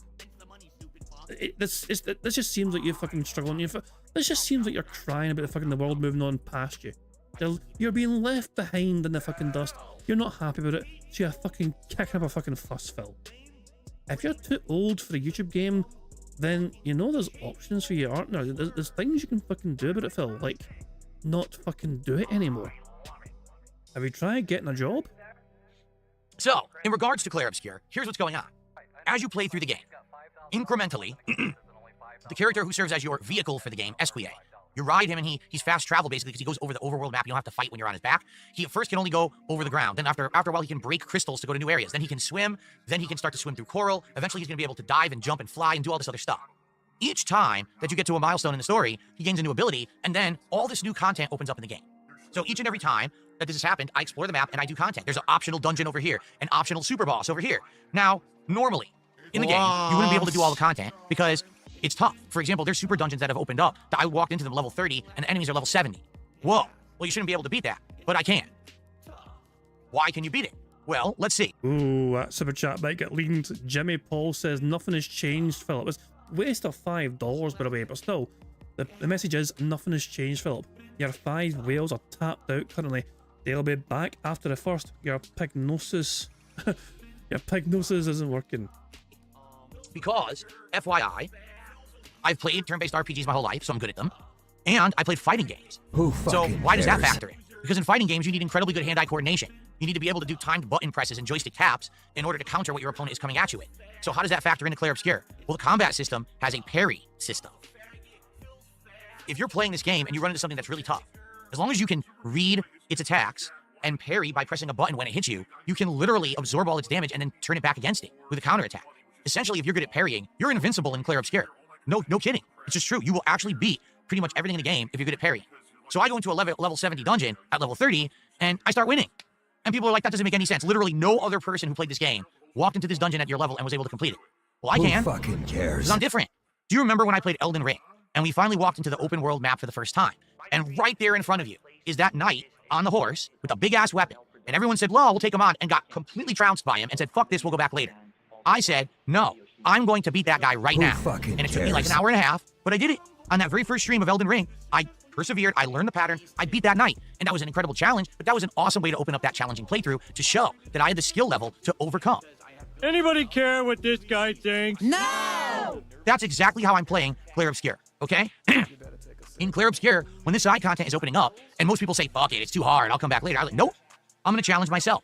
I'm gonna see if I can do it, and I've been able to do it all. I think there's only literally one super boss and one other area that it was just so instant death, and the health pools were too big. There was no way I was gonna be able to beat them. So I said, all right, I'll come back to those later. But for the most part, I've done everything else, okay? People are telling me I did it wrong. Well, now because you did that, you're over leveled. Well, wait a minute. If I skipped all the side content and I only did the main story, then you would have complained that I missed all the side content of the game and I rushed through it. Hence, I don't really know, I don't have a good idea of the game, and the playthrough sucked because I just rushed and I didn't take my time. You know, like you guys told me back in the day, and everyone said that those playthroughs suck, right? So is it Oris's fucking fault that he's not getting the money for the game? So I changed myself in the last 15 years to be a different kind of creator per your feedback. Now all of a sudden that's wrong. I should have just turboed through this game apparently. Okay? So I'm not sure exactly what I'm supposed to do, because every time it seems I play something, I'm somehow doing it wrong. Even when I'm listening to direct feedback, I'm somehow doing it wrong. I don't get it, okay? Now, in the case of Clair Obscur, if you believe that doing the side content actually ruins the game, you have the right to that opinion, but you should take that opinion and you should direct it towards the parties who are culpable for that, the game devs.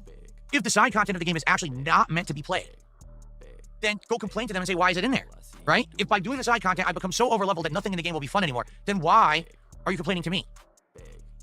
You are the streamer who is showing off the content that people are bored of watching. You are in control of the content that is on your stream. Your viewers complaining about the content on your stream that you were in control of, therefore it was your responsibility to try and entertain your audience, and they were not entertained.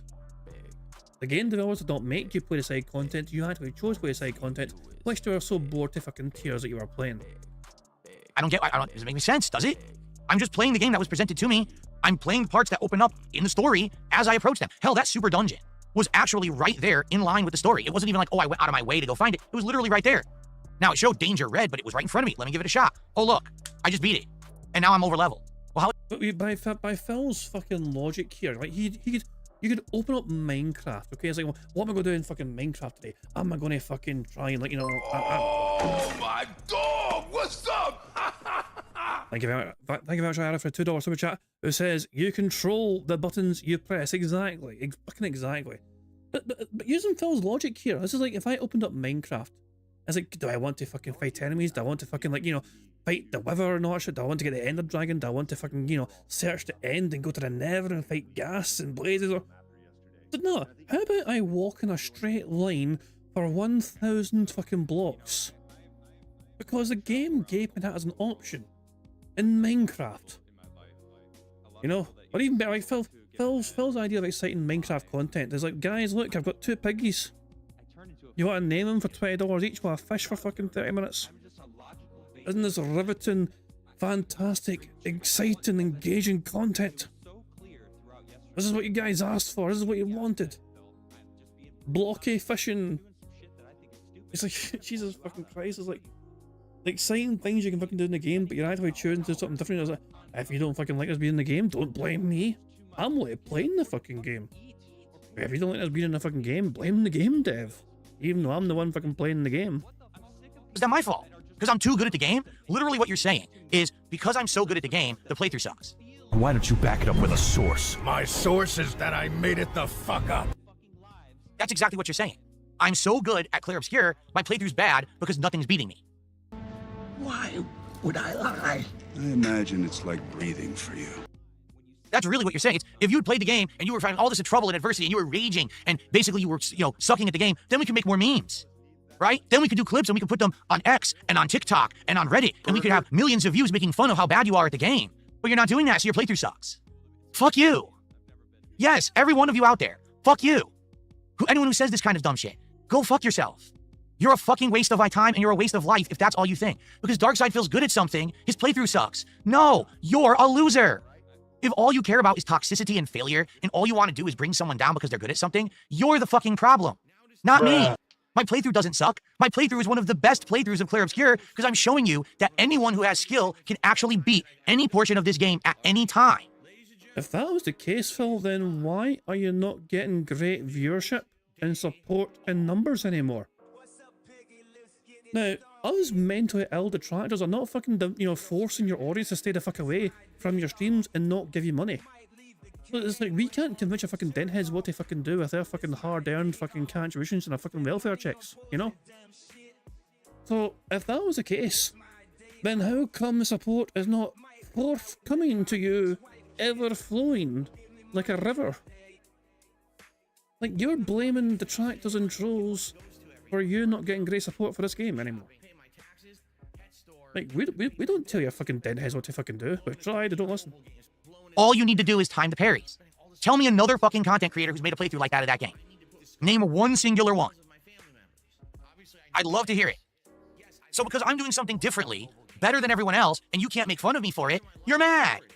So Phil, do you have any conclusive evidence? Oh god, what a fucking pause. Do you have any evidence that you're doing something which is the best? Like, what conclusive... Look, you think that you are having... Look, with no evidence whatsoever at his fucking disposal, he is claiming that his content of this game is the best out there possible on the internet. Based off what exactly? And what evidence is there for that? Lump says Pete Swanson on Twitch. I have no idea who that is. But yeah, Jesus Christ, Phil. It's just... This coping is just ridiculous. Look at this comment here on the fucking kick side. I got $37, I'm better at this game than you. Oh my dog! What's up? Thank you very much to Ira for the $2 over chat, who says literally every other streamer does parry only. I'm not surprised at that. I'm honestly not fucking surprised at that. I can imagine there's probably streamers out there who try to complete this game without getting hit. Like some sort of like no-hit run. Just like parry everything, no-hit run. If you take damage once, fucking restart the fucking thing. Oh, for God's sake, it really is. But Phil, this is Phil's way to fucking go. Phil's like, I'm the greatest ever gamer to have ever played this fucking game. And because of that, people are jealous of me. That's what it is. That's why I'm not getting support, because people are jealous that I'm so good at this game. Too fucking bad. Go fucking jump off a cliff. Because that's about the value that you have. If Jesus Christ.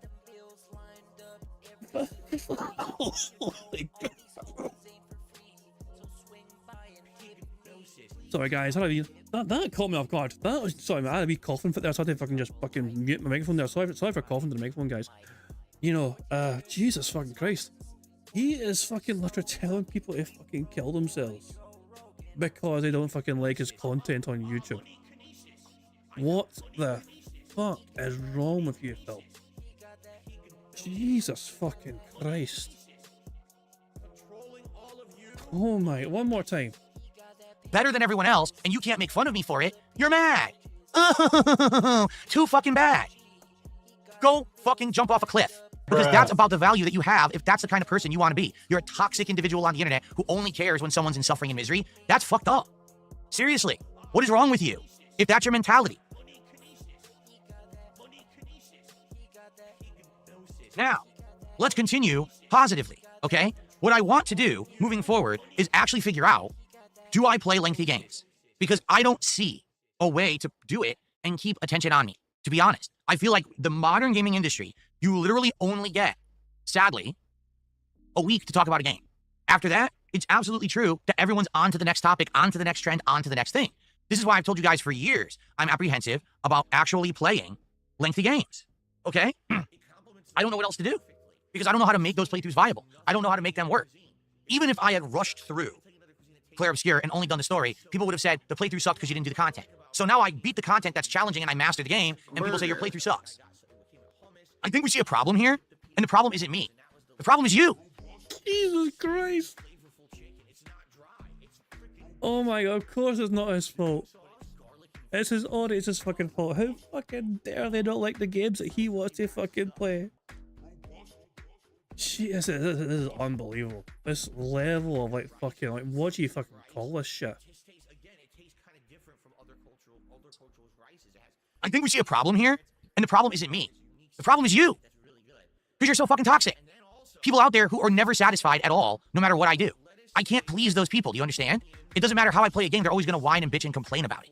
So instead of focusing on this giant crowd of losers on the internet who all they want to do is be toxic, I need to hone in on the factors that make people who actually like my content come by and engage and support with it. You said this a long time ago, Phil.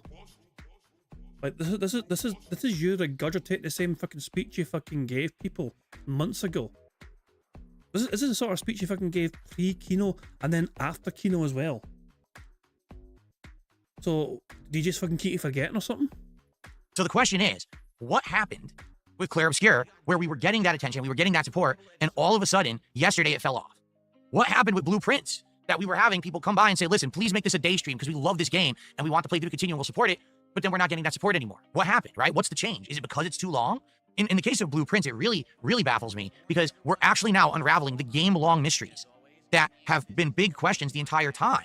And now we're getting those answers, and we're getting near the end of the game. We've opened 3 out of the 8 final doors. We're starting to piece together the clues we can do to solve the puzzles behind those doors, and that's literally the end of the game. So what's next, right? Like why are we losing audience? Why are we losing support for Blueprints? I'm actually stumped. And this is what I want to hear. I don't want to hear, oh, your playthrough suck, you're boring. It's not. That's the toxic peanut gallery being toxic. Those are the people who will never admit that I've done anything good. These are the people that will crap on me no matter what. The same people who said, oh, look at this, making fun of Phil playing Doom, when literally that's what everyone did in that room in Doom because it was full of explosive barrels, but you use me as the scapegoat and you take it out of context to get a meme for yourself and get millions of views of clickbait because you're a fucking lying loser. Okay? I don't care about that. What I care about is my core audience of people who will come by and actually engage and support me for these playthroughs. So the question is, what's changed? So I'd like feedback. I'd like genuine feedback. What do I do with Claire Obscure and what do I do with Blueprints? I've invested over 30 hours into each game. I love the games. I feel that the playthroughs are great. So what is going on that I need to change? Do I need to change the schedule? What do I do? I honestly don't have the answers, but it's frustrating because when I finally invest this much time into games, because you guys asked me to, by the way, I didn't even know about Blueprints, had no idea it existed. You guys convinced me to play it. I love it. Now I'm at fault for playing it. Every time I play it, the toxic bitches, oh, why are you playing this? Go away. Come back when there's something that gets your really bad ADD attention span and stop bothering us because we're enjoying Blueprints. Okay? I don't need to hear the toxic shit. We don't.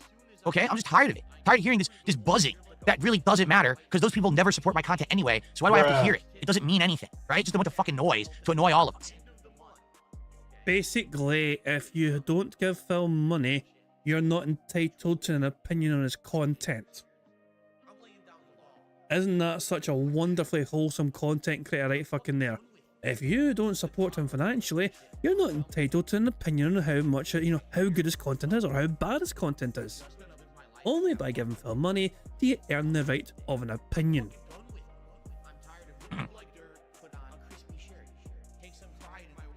Okay.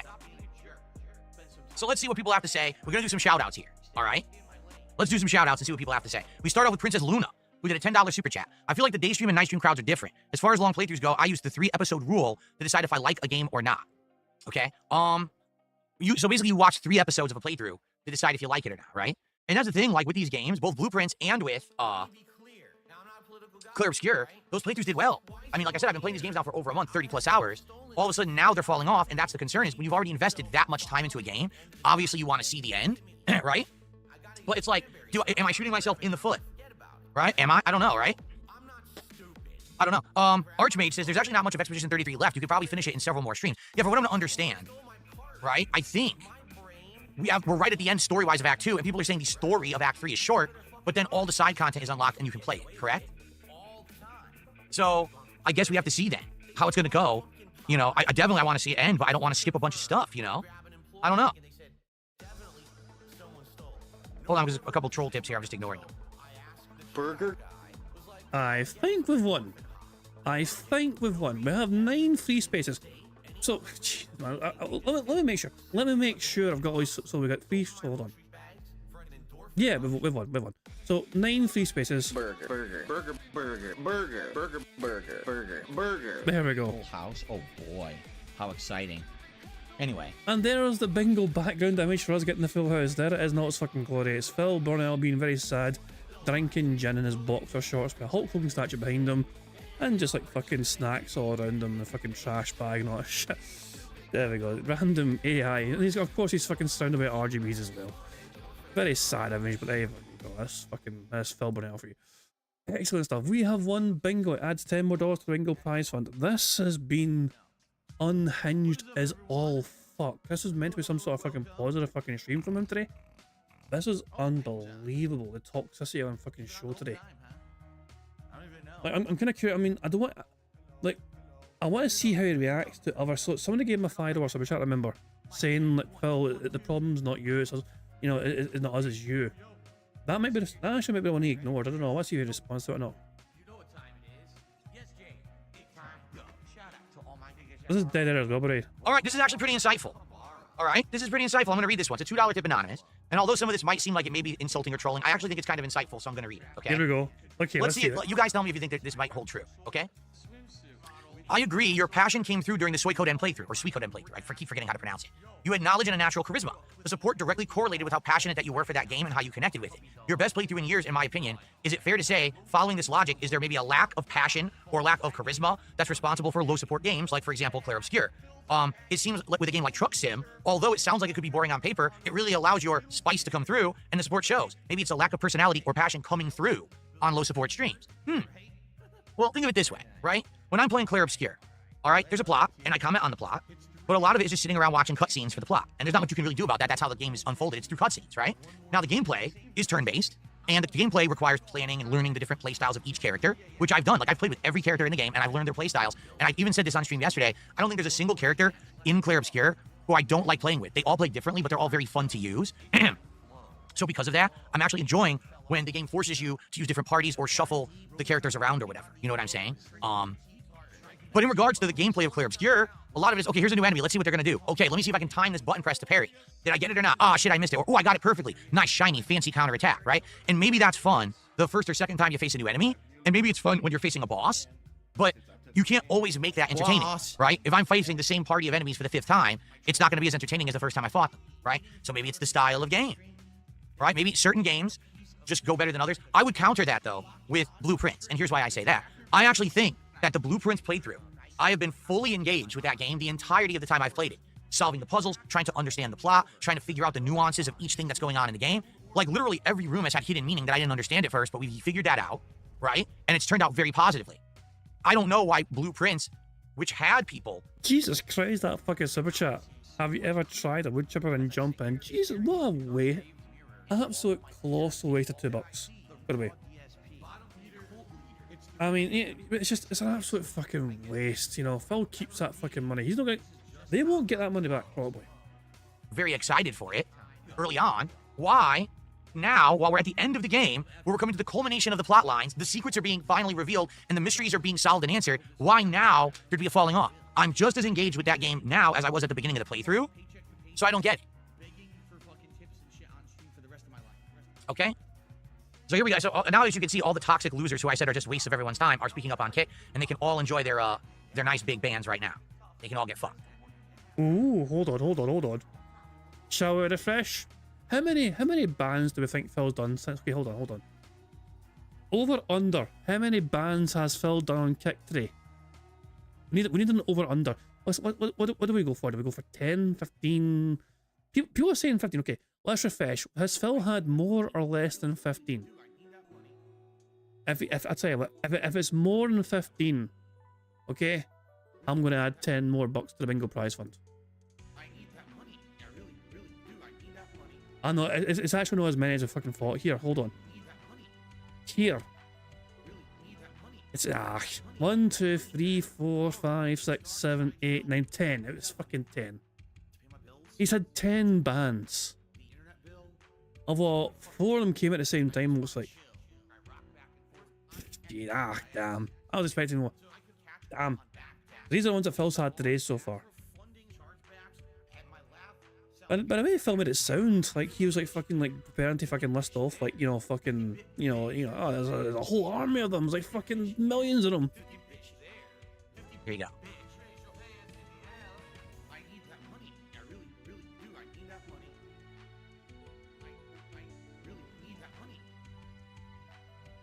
Got a few. I'll get more later, don't worry. Okay. Sidious thinks that the lengthy games fall off because they're getting stretched out into too many parts. Perhaps doing entire days of the same game would work. But again, I understand what you're saying, Sidious. But number one, not everyone can sit here an entire day watching a stream. You have to understand that. Who has an entire free day to watch me play one game all day? In addition, if I do that, I will... This is the same fucking dumb bastard who fucking uploads like, what, 7 hours worth of content per day and expects his audience to fucking find the time to watch all that content every day. Basically turn off the variety audience that I have. I have a variety audience. People tune in for different games at different times. Someone might stick around for Blueprints but not care about Minecraft. Someone might be here for Minecraft but not care about fighting games on Friday. You see what I'm saying? I can't just keep playing the same games nonstop. You don't seem to fucking mind, you know, pissing off the podcast fucking audience, so. What about your fucking podcast audience, Phil? Bruno Hart says maybe people went on vacation for Memorial Day. Those kind of things, as much as you might want to try to use those as justifications, they've always been red herring excuses. There is no, oh, there's a holiday. Oh, people are broke right now. It's bullshit. If that were the case, the entire industry would fall apart. Do you understand? No one would be able to stream. No one would make any money. Oh, Jesus fuck Christ. Hyperfixate equals autistic. Here's some money to make Alt Insider cry he's gay. Jesus Christ, man. Oh, for the love of fuck, man. Phil might hit his goal today cause a fucking, dumbass fucking contributions like that. That's just, it's nonsense. There's no, oh, well, don't you know that people were waiting for their tax breaks to come in and then they're going to support you? It's not bullshit. People have money to support what they like, and they will. There's got to be a correlation. That's not, oh, just it's a holiday or something. That's nonsense. Because then you're telling me, oh, every single streamer can't make any money this week because it was Memorial Day. That sounds like bullshit to me.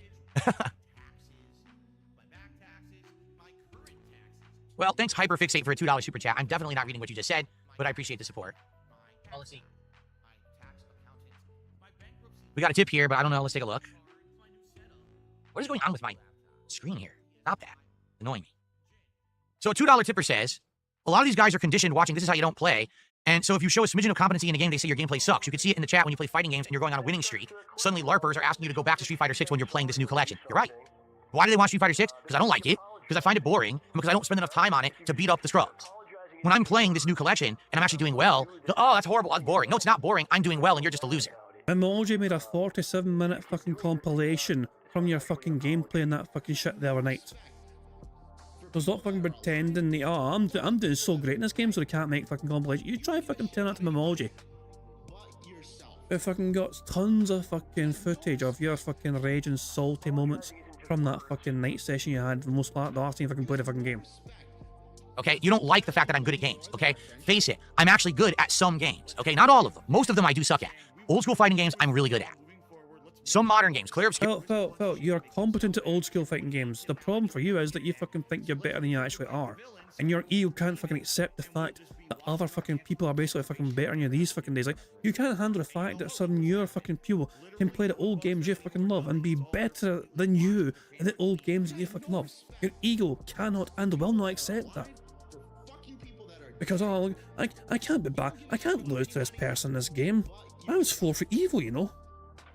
I'm actually really good at it. The parrying, I've done exceptionally well. I beat a level 70 dungeon when I went in at like level 30. Okay? I'm actually good at the game. Too bad that you can't accept it. Doom the Dark Ages, I actually did not suck at. Now, I'm not saying I was good at it, because I wasn't. But I actually did not suck at that game. It doesn't matter how many mouth-drooling idiots watched a meme on the internet thinking that, because they're mouth-drooling idiots, I'm actually not bad at Doom the Dark Ages. Remember, though, I doesn't care what the internet says about him playing that game. It doesn't matter what your meme is and what your narrative is that you push. You're still fucking wrong. It doesn't matter how many idiotic, cackling morons are around you. You're still wrong. And the smart people look at you from the outside and say, wow, the masses really are getting dumber by the fucking day.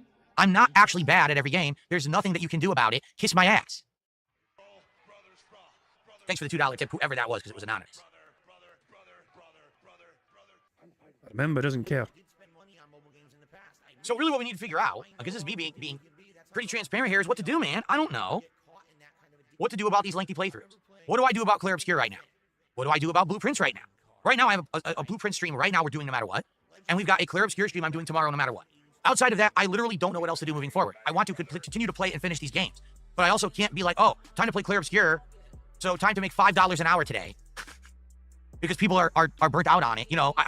Jesus, man.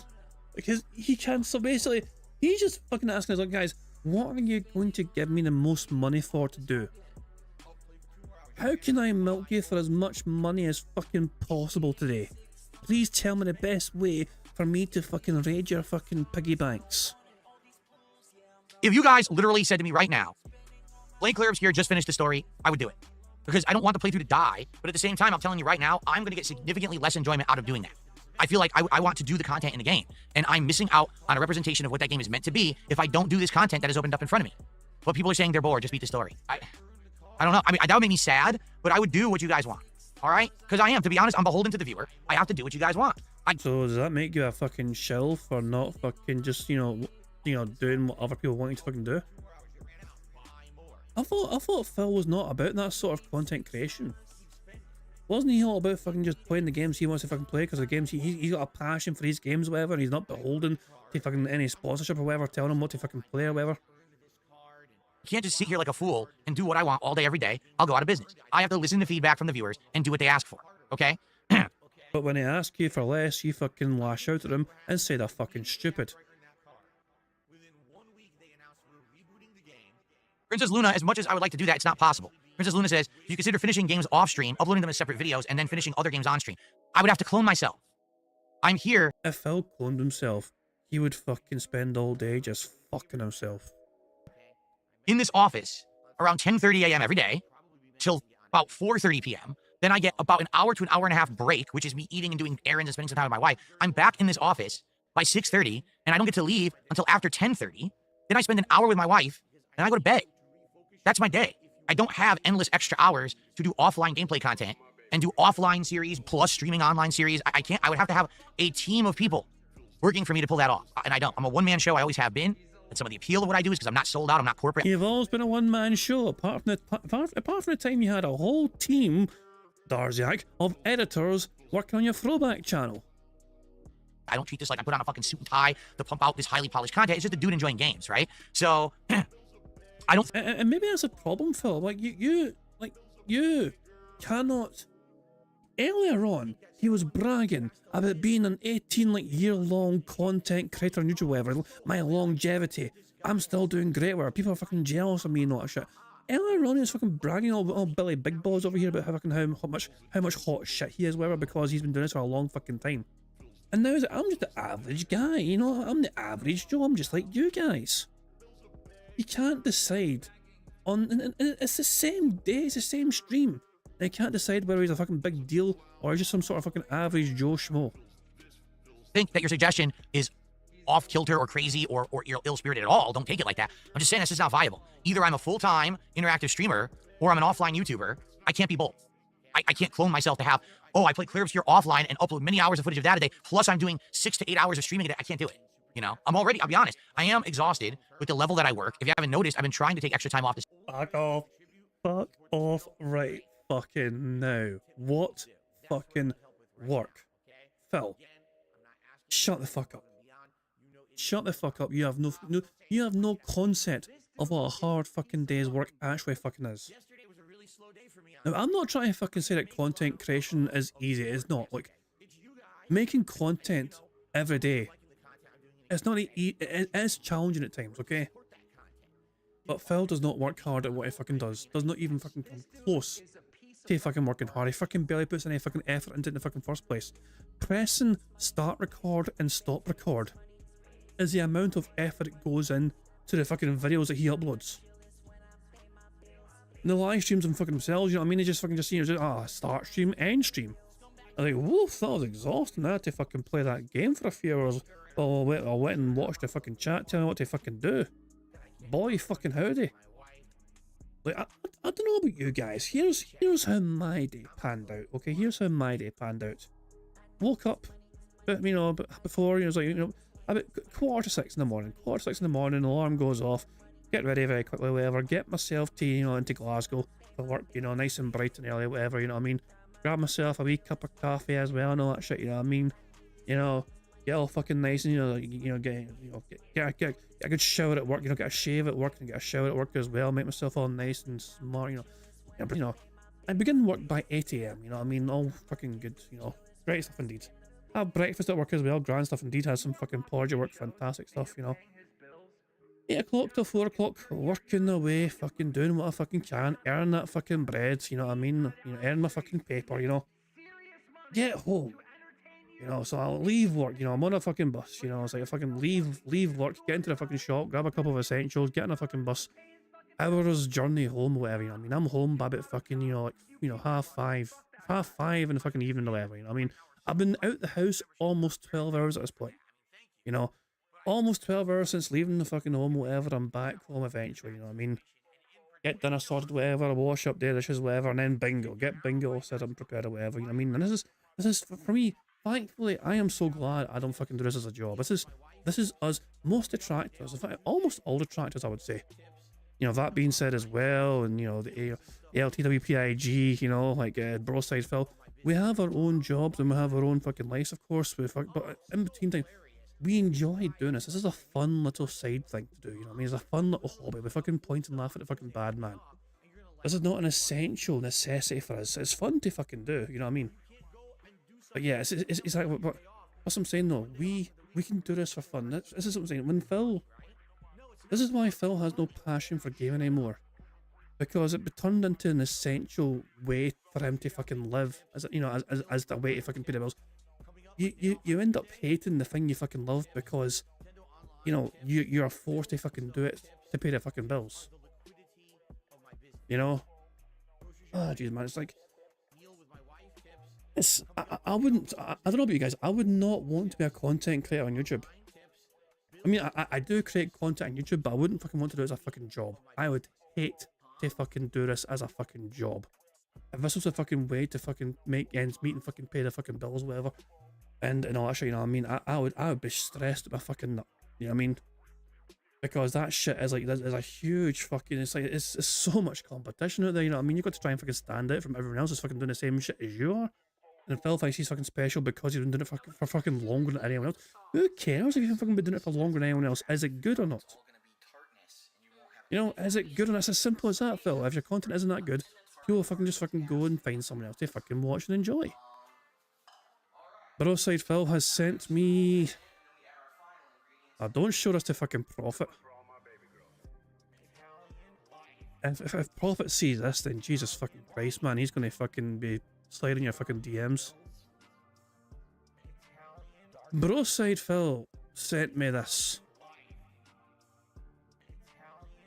Sent you a live view of my old man socking hey dudes. Jesus. Is it just me, guys? Is it just me? I mean, I'm not meaning to call you out here, Broadside Phil, or anything. But you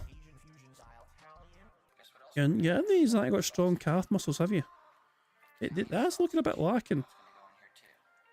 I don't know, maybe it's just the angle. Maybe the angle's not flattering, you know. But I'm just saying, you know, like, where's the...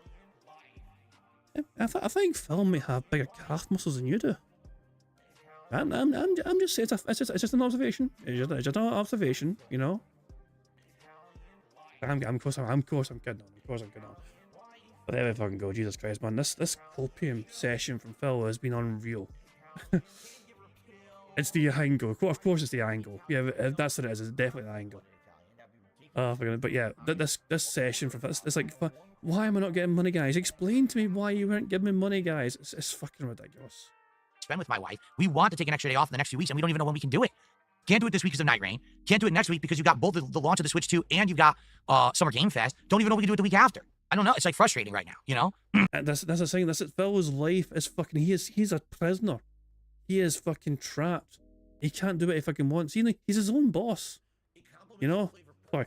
He's his own boss. But he is trapped by the gaming schedule that he fucking has to fucking adhere to. Otherwise you'll miss out on the day one talking point views. So yeah, it's such a sad existence, it really is. It is such a horrible fucking existence for Phil to fucking have. You know what I mean? This is his fucking life. I wouldn't wish his life on anyone. I wouldn't wish Phil's life on one fucking worst enemy. It seems like a horrible fucking existence, you know? What's he fucking got to look forward to? Because tomorrow's going to be the exact same fucking thing, and the day after, and the fucking day after, and the day after, because this is fucking hell that Phil has fucking crafted for himself. This is the fucking life that he has fucking crafted for himself. This is the life that he has dragged Kat into. Leanna got to escape this, and fair play to her. So, I don't think that's the solution. But my content is streamed content. Get it? Offline content not allowed. Apart from the Raid Champions, you know, but he doesn't get he doesn't show that though.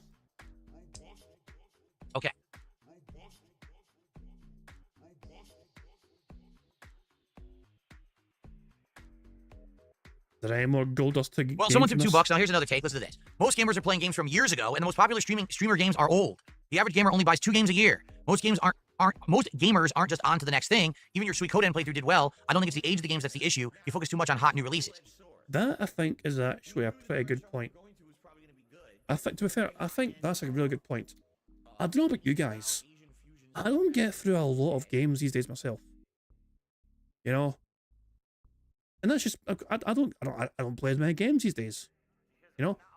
But, I don't know, there's a certain appeal, obviously, the big, the big content creators, the big gaming content creators, you think are kind of big because they do actually fucking have the means to play all these big games and show everyone these big games. And if you're interested in playing them yourself, you might play them. You know, like if they didn't fucking advertise and show off these big fucking new games, then would they be worth watching? Or you get what I'm saying? So sometimes it's a good thing and sometimes it's a bad thing. Nobody goes to Dark Side Phil because he's fucking day one, views anymore. Well, you know what I mean? Those days are long fucking gone. So Phil trying to fucking stick to that formula of playing every single fucking game that comes out. Who honestly fucking cares? He cares. Because he's still kind of stuck in the fucking past like some sort of fucking relic.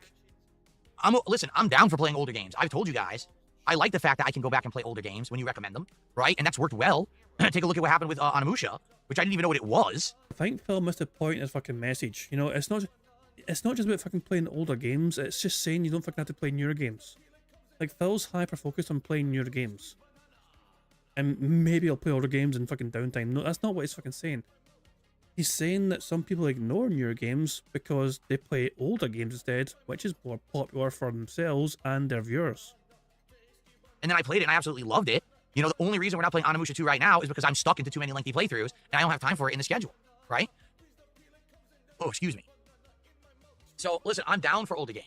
I outright said, over the course of the summertime, I would love to do a modded run of GTA 4, now adding in modernized graphics and things that make the playthrough feel fresh and interesting and new on PC. I think that would be a great way to lead into GTA 6 next year, right? But at the same time, when I don't play the new releases, I get yelled at. So many people gave me shit because I didn't play Metaphor, because I didn't play Monster Hunter, because I didn't play Split, what was it called? Split Decision, Split Dimension, Split, whatever the hell it was called. I skipped a bunch of games in the last 6 months, and everyone complains. Oh, you really missed out, Phil. Why didn't you play those? What kind of a gamer are you? I'm really disappointed in you. Split Fiction. Okay. So, yeah, like, I don't know how to appease everyone, because when you're a variety creator, right, you can't please everyone, because everyone wants something different. There's people who want me to cover the new releases. Then there's people who want me to play retro games. Then there's people who want me to beat games right away and as fast as possible, but there's people who want me to take my time and do all the side content. And it seems like no matter what, I can't find that happy medium all the time. Sometimes I can't. I mean, let's be honest, this year has been really good up to now, okay? What's going on this week with Blueprints and Clair Obscur has not been the case the entire year at all. Maybe it's just because it's at 1.5 speed, but it feels like he's fucking tweaking right now.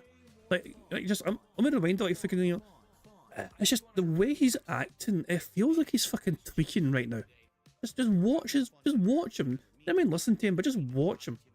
Then there's people who want me to beat games right away and as fast as possible, but there's people who want me to take my time and do all the side content. And it seems like no matter what, I can't find that happy medium all the time. Sometimes I can't. I mean, let's be honest. This year has been really good up to now. Okay, what's going on this week with Blueprints and Clair Obscur has not been the case the entire year at all. This has just been this week. We've seen a few slow streams. I'm wondering how to remedy that. That's why I'm appealing to you for that information. But this year has been great.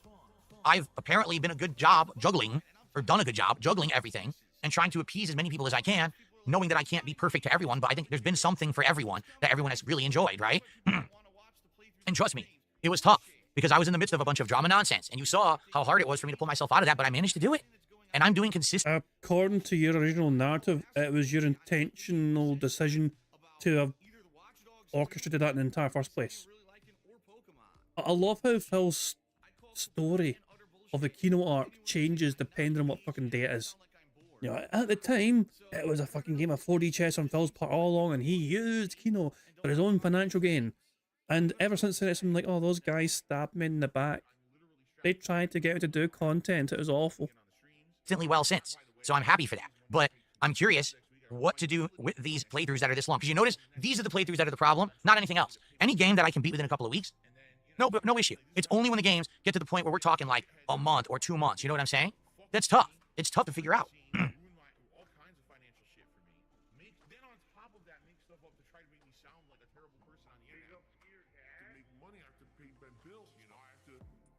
Okay, well, I basically said my piece on this, but now I need feedback.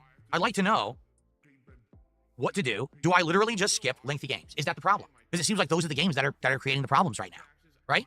Let's get everyone's feedback. Tag me in chat. I want to hear everyone's feedback on... Oh my dog! What's up? Thank you very much to Cardison for the 199 super chat, who says promoting self-harmers against YouTube terms of service are reported. That's what I'm saying. Phil was telling people to jump off a fucking cliff because they're critical of his fucking content. You know, they object to getting bored to fucking tears by him playing the same fucking game over and over again. And Phil's telling them to go fuck themselves and go jump off a fucking cliff. They're a waste of fucking life. It's fucking unhinged as all hell. You know? And it's like, it's just like Phil, this is not the first time that Phil has used his narrative. But it's just, he is, I don't know, it just feels like he's never going to be held accountable for the language he uses on his streams. On YouTube anyway. Twitch, he was held accountable for the things he fucking said. Hateful slurs. You know, I've never used hateful slurs in my life, you dumb, lame, brain pieces of fucking donkey shit. You know, things, yeah, for God's sake, but yeah. And I assume Kick are the same sort of fucking mold as YouTuber way. I assume Kick won't care either about fucking Phil telling people to kill themselves. You know, I don't know their terms of fucking service too fucking well, but I assume it's more, you know, they're even more fucking, you know, carefree about it than YouTuber. So, by all means, guys, if you want to report Phil for the language he used, you know, go for it. I don't think anything will come of it, but it's just, I mean, obviously, it's just incredible he thinks he can get away with telling people to just fucking kill themselves. Like, he thinks that's acceptable behaviour on the internet. As a streamer of his size, the size of his fucking channel. And why is he telling people to kill themselves? All because I don't like his content. They said his content was boring. And they made fun of him for how he played in Doom. So that justifies Phil telling them to kill themselves then. It's just fucking ridiculous. He's not got a fucking leg to stand on. You know, something Jade can fucking relate to. But it's just, nah, Phil's not going to fucking get punished for it because he never seems to ever get fucking punished for this sort of fucking thing. The most that Phil has ever been punished on YouTube is sometimes YouTube will force Phil to, you know, rename a video because it has like a bad word in it. Oh, Phil used the word tranny in a fucking YouTube fucking title, so he has to fucking change that so it doesn't fall foul of a fucking censorship. You know, that's the most that YouTube ever fucking do. Like, if the language used in video titles sometimes is the most YouTube ever take action against Phil, but the language that Phil actually uses himself in the content, they're perfectly A-okay with. This subject, because by hearing everything you guys have to say, it's going to allow me to get a better big picture. Thanks to that tipper earlier, the couple tippers actually, who have done a lot of insight here. Thanks to Princess Luna. I really appreciate you guys giving all these takes. This is going to help, okay? Well, Princess Luna says maybe one long playthrough at a time. Well, the problem with that is, number one, I don't always know it's going to be a long playthrough, right? And number two, for example, let's say I had to choose between Blue Prince or Clear Obscure. How do you choose? They're both amazing games. One is like best-in-class puzzler, and one is best-in-class RPG. How do you pick which best-in-class game to play? Right? And once we beat it, then what's the next one that I play? Or the problem is, a lot of the times, if you don't play the game when it's hot, people don't care about it anymore, right? So that's what I'm concerned about. If you don't play that stuff, what do you do? There's the guy that's fucking playing old school fighting games, American Truck Simulator, Minecraft. Half the fucking games he's fucking currently pumping right now are fucking old fucking games. I don't know. King Ferb says maybe the days of completing all games are a thing of the past. Well, that's true. And the thing is, if you notice, this year I did try out a few games that I didn't continue with, and people had issue with that. Oh, what's wrong with you? Now you don't finish any games anymore. What is up with that? That you play a game, but we like it, we invested in it, and now you're not like look what happened with the crazy weirdo indie game. What the hell's the name of it? I can't even remember the name of it, right? But we played it for like a month and a half. Hold on. The hell is the name of the game? Phil's games are so his playthroughs are so meaningful, so special, so important to him. And he's like, oh, whatever that fucking game is called. Phil doesn't even give a shit about his own content and he expects you to fucking care. A complete brain. Oh, Disco Elysium, right? There's a game that I started playing it. I was intrigued. It's one of the weirdest games, right, that I've ever played. But after a while, all the interest waned, and I was like, it ain't gonna work anymore, right? So just don't play it anymore. Oh, how dare you? How dare you quit a game? It's another rage quit, another wage quit. What's hilarious is that there are tons of game streamers out there who literally will play a game once or twice to see if it catches on. If it catches on and people like it and support it, they'll keep playing it. If it doesn't get, you know, any kind of attention or support within 1 or 2 streams, they dump it, and that's their methodology, and no one. And they don't. But the one big difference, of course, though, Phil, is that that same streamer will not fucking blame their fucking audience and hold them accountable for a game not being played anymore. They won't say a fucking word about the lack of support or how well supported that fucking game is. You know, they'll just fucking get on with the fucking game. And if no one's fucking digging it, then they'll just fucking quietly move on to the next fucking game and not make a big fucking stink about it. Hey, Mookie's finally joined the stream. Mookie's finally finished their gameplay from streaming it from themselves. Hey, okay, how you doing? Yeah, we kind of caught. I met a sent one or 2 people here away earlier on, just because, you know, just for the hell of it, you know. But yeah, I was like, hey, we pressed the random Scottish soundboard button, and lo and behold, it was you fucking telling me to shut the fuck up. So I thought, okay, I'll just send people your fucking way then, just to fucking, you know, freak you out. Spiders or whatever. But yeah, there you go. It's just, we won bingo, by the way. We won bingo ages ago, but this has been such an unhinged rant from Phil. It's been hard to fucking stop watching him. All the fucking excuses he keeps coming out with, all the fucking copium he's got going on here, it's hard to fucking stop watching. We will stop soon though. Cares. Everyone's like, that's fine, that makes sense. But to me, oh, wage quit. What a horrible thing. What are you talking about? Well, I told you though, those content creators will not fucking threaten their audience on a regular fucking basis that this game is getting very slow support. They won't mention how slow support is for these fucking games they're fucking playing. They'll either fucking keep playing a fucking game if it's doing fucking well, or if it's not fucking doing well, they'll just fucking quietly move the fuck on. But you're incapable of doing that though, Phil. Every fucking 5 minutes, you're like, guys, it'd be great if we can get support. Guys, I don't want to fucking stop playing this fucking game. Guys, I'm really enjoying this game. It'd be great if we can hit the marathon goal. Or you cannot help yourself, Phil. That's a difference maker. You guilt trip your audience and they don't. Any business that tries something new has a new offering to the customers. If the customers don't actually catch on and buy it or want it, they stop offering it, right? You have a sandwich shop and you sell Philly cheesesteaks, but you decide... Of course it's a fucking sandwich fucking shop analogy. Yeah, because the owner of a fucking sandwich shop is going to fucking just sit there right in front of us as we're trying to eat a fucking sandwich and remind us all this has been a slow fucking day for them. Now you're going to have the chicken cheesesteak as well. If it doesn't sell within 2 weeks, do you just keep buying the chicken even though you're not selling it? Or do you say, all right, I'll just go back to focusing on the Philly cheesesteaks? You know, that's business. But people are dumb and they want to turn it into toxic stuff. I do believe that moving forward, I can't just commit to fully finishing every single game I play. On the flip, using Phil's logic there, this sandwich guy is going to fucking just tell his fucking audience and his customers every single fucking day, several times a fucking day, guys, I really want to fucking sell this chicken sandwich. This chicken, I bought this chicken and you guys aren't buying the fucking chicken. I want to fucking sell this chicken I bought for you guys. You guys request this chicken sandwich, so I fucking bought a chicken for this chicken sandwich, and then you fucking you're gonna go ahead and order this cheesesteak instead. I fucking dare you order a Philly cheesesteak sandwich when I fucking got chicken right here that you fucking asked for. That doesn't happen in businesses, Phil. Flip side of that, okay?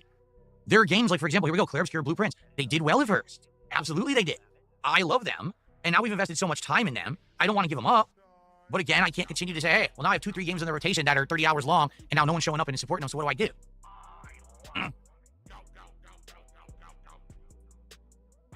Inichiro says, personally, I don't mind lengthy playthroughs, but my opinion matters little because I am newer here. Definitely try and play something you might enjoy, though. Don't be afraid to drop stuff. Okay, thank you.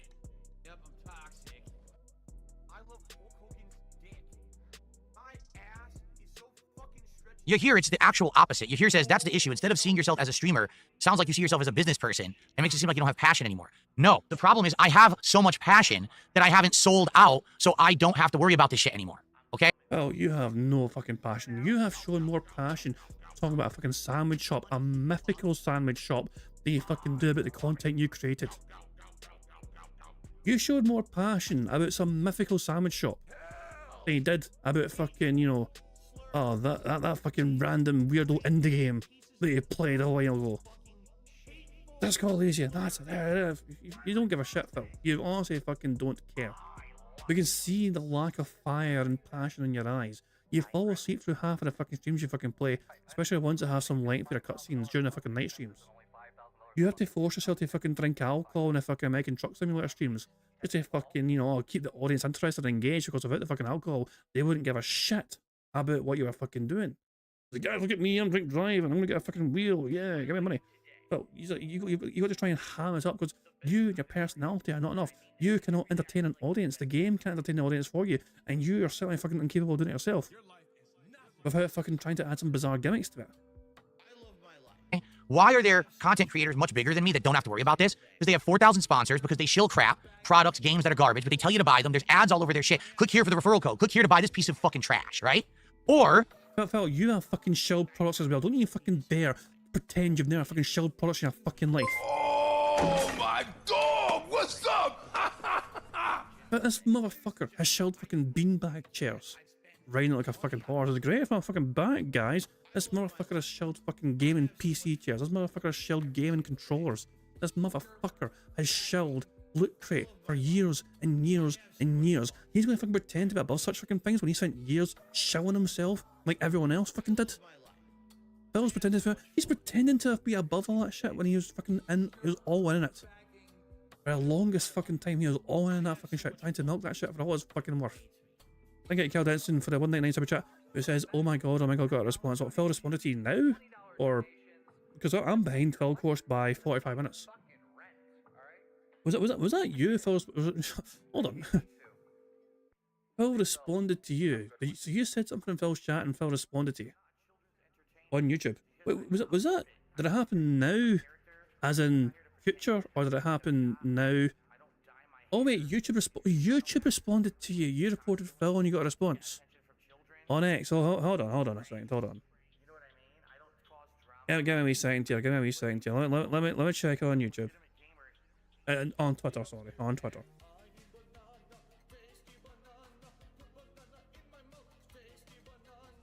It's probably the fucking generic fucking response, I imagine. Yeah. So, hold on 2 seconds. I'll share a link in the chat. So this is Twitter. So this is YouTube's response to Kel Denson. Yeah, fucking go. So actually, so you took someone else's clip here. So someone that's a boneless kimchi 44 minutes ago. We did a bunch of who's this fucking tweeted? American Foundation for Suicide. Jesus, man. So he asked PayPal as well, YouTube. DSP is telling people to jump off a cliff. This is not the first time he told his audience to end their life. He's a video game live streamer with 200k subscribers. And so Kyle found this tweet, of course, and said, this is a clear violation of your terms of service. You're allowing a 200,000 plus subscriber to promote self-harm. And YouTube responded to Kyle, says, I'm sorry to hear this. Have you already reported this channel? If not, the first step is to do that here. And they give you a link. I did for my channel. Do you need a link to my? So yeah, it's kind of, I mean, will YouTube actually doing about it? It's unlikely, you know. But hey, I mean, if people are willing to fucking try it, YouTube have fucking told you how to fucking do it, essentially. You know, they're just saying, you know. So yeah, the link to the link to the tweets is obviously there, and Kel saying should I send the link? I mean, the links in these, the links in the chat already. The link to this tweet's in the chat, and people can click on it if they want to report it themselves. I mean, it's up to people to do that if they want to. But yeah, it's just. So YouTube responded to you. I mean, will anything come of it? Who fucking knows? I mean, this is. They might see it. They might see it, and they might act on it, or they might warn them.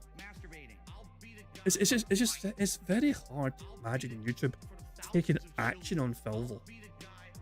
You know, the amount of shit he's gotten away with over the years, the things he's said and done on YouTube over the fucking years, and still he just coasts on like nothing fucking happens, you know? So it's unlikely we'll see anything happen. Well, anything happen whatsoever, of course. The thing is, he is going to private it, but remember, even though it's private, YouTube will still be able to see that stream, and they'll have access to the stream because obviously they can see what, even if streams are fucking private, the fucking YouTube can see whatever they fucking want. So reporting the stream will still do something, but even though the stream goes private, reporting his live stream on DSP Gaming will still have an impact on him if YouTube want to do something about it. You know. Also, you got to bear in mind as well, the podcast, he's going to fucking upload a podcast later on as well. This will all be recording it. And I assume Phil will not edit it. He might edit it, but yeah. Logan says he got the same response when he called Lexi a slut, and that got a lot of attention. But yeah, who fucking knows? I mean, if people want to report Phil for a language he uses, then by all means go ahead. It's just I'm so used to seeing Phil not get punished whatsoever for the things he's fucking saying and doing. So go for it if you want to, but I don't think. I mean, if it works, then congratulations. You know, fair play to you. But I've just seen Phil get get away with everything on YouTube. They've completely become nonsensical, very toxic content creators that are only there for drama and sensationalist purposes, so they get the drama views and bait, so they don't have to worry about actually getting views and support for a playthrough because they're so. And this is he's fucking bitching him more. So he is his rant right now from Phil is complaining about these bigger content creators who actually fucking have paid sponsorships. You know what I mean? And product placements or whatever. Phil, every single content creator out there started off with nothing. You know, every single person has to start from scratch. Essentially, you know, they didn't all fucking start with a fucking private invite from Hutch to fucking join Machinima and get a fucking foot in the fucking door straight away. You know, nobody had that sort of fucking connection. These fucking so the big content creators that are fucking making bank these fucking days are fucking doing it usually for there's something that appeals to them. There is something that fucking makes people want to fucking watch their content and engage in their content and support their fucking content. Phil can't handle that, he can't accept that, and it's just, it just gets to him because people are fucking, put it this way, there are people that have been doing this for only a year or two that are far more successful than he will ever be. He can't stand the fact that he's been fucking doing this shit for like 18 plus years almost or whatever, and he's got fucking nothing to show for it.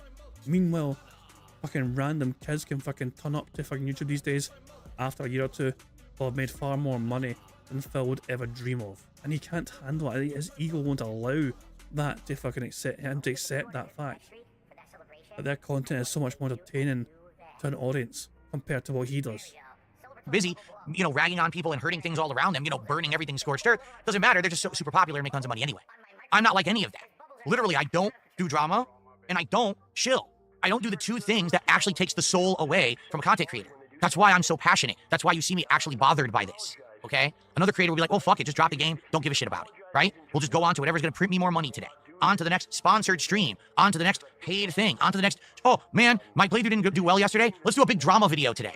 Let's rip someone apart, let's do some kind of big expose, let's just make, who cares who I hurt, as long as I print money today, that's all I care about. That's not me. And that's never going to be me. I'm not that kind of person. So it's literally the opposite of what you're saying. The reason that it comes across the way that you're saying is because I have a peanut gallery of toxic losers who spin it that way because they're very jealous of me and they don't like me and they don't want me to succeed, so they have to push it as a negative narrative. Why don't you back it up with a source? My source is that I made it the fuck up. You're saying that we're jealous of you and we don't want you to succeed? Well, this entire stream, you've been crying and bitching and whining and begging your audience to tell you why you can get more money from them and how you can get more money from them. You're fucking pressing the fucking emergency fucking button, demanding answers from your audience as to how you can get more money from them for the games you play in your fucking streams. Like, this is not the language of a successful person. This is the language of a very desperate and sad little man who is desperate to try and get his dumbass dent heads to fucking throw so many fucking dollars at him. And when they're not forthcoming, you demand answers. You demand immediate answers as to why they weren't giving you the money that you expected from them and demanded from them. How fucking dare they hold back on their contributions? How fucking dare they not give you the $150 fucking dollars per stream you think you fucking deserve? How fucking dare they not give you the money? I'm enjoying a game, so why aren't you? Like, you're trying to force your audience to fucking like something you fucking like. Like, do you understand how fucking stupid that is, Phil? Like, fair play. You're enjoying yourself while playing these fucking games. Fucking hooray for you. Your audience are bored to fucking tears. And you're trying to force them to fucking like something when they're telling you they don't fucking like it. And they're telling you that by fucking, viewership numbers. They're telling you that by fucking support. They're telling you that in a variety of different fucking methods. And you can't handle that. You refuse to fucking accept it. Sonic, we won bingo ages ago, but this has been such a fucking unhinged podcast from Phil. It has just been absolutely insanity. The excuses he's coming up with, the fucking coping he's fucking going through. And we crushed bingo, man. We fucking crushed it. Could easily have done all those other things to be above the level of, oh, gotta worry if a playthrough does well. I could have done all of them, and I would have lost my soul along the way. I wouldn't have had the passion, I wouldn't have had the ingenuity, I wouldn't have had honesty that I have in my content. I would have had to. Yeah, Phil, you have ingenuity. This is why you're fucking begging a fucking audience to fucking tell you what to fucking play so you can fucking make as much money as possible. His butt.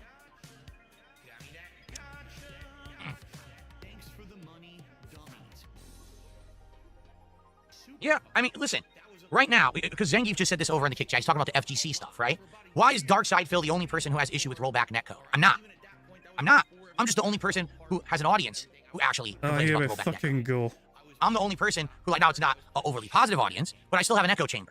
So when I say rollback netcode sucks, and the canons literally ruin the capacity for online play for fighting games because people are too ignorant to know rollback sucks, when I say that, it resonates with a huge group of people, but they're not the people who are in positions of power in the FGC. Hold on, Phil. You can't just say something sucks without providing a better alternative. You criticize other fucking people for criticizing your content by doing that. You have to fucking provide a better alternative. You can't just say something sucks without suggesting a better alternative. They're not. The people who are in the positions of power can't say rollback sucks because that means all the content they make is null and void and worthless. So they'll never admit it. But I can tell you right now, there are people in the FGC who hate rollback just as much as me. They just don't have that soapbox to stand on for people who listen to them. Let me tell you something. If you're playing a fighting game and you kick someone and it says KO, and then the round continues. So you hit them with a fireball and the game says KO, but the round continues. So then you hit them with an uppercut. And finally they die on the third hit. That game is a piece of shit and the netcode is completely worthless. There is not a single person in the fighting game community who will ever dispute that behind closed doors, but publicly they will. But behind closed doors, they will all say, that is awful. They would all watch my match from the other day where I had to kill the person 3 fucking times to win the round and say, that's some of the worst I've ever seen in my life. Wow, that's just embarrassing. But they'll never say that publicly. Because I am not a sellout or a shill. I am able to be honest with you. You get it? That's why I stand apart. Why do you think I'm still here after 15 plus years while others have faded out into obscurity? Why do you think? Because I'm different. Because I have not fell in line with all the other crap. I refuse to.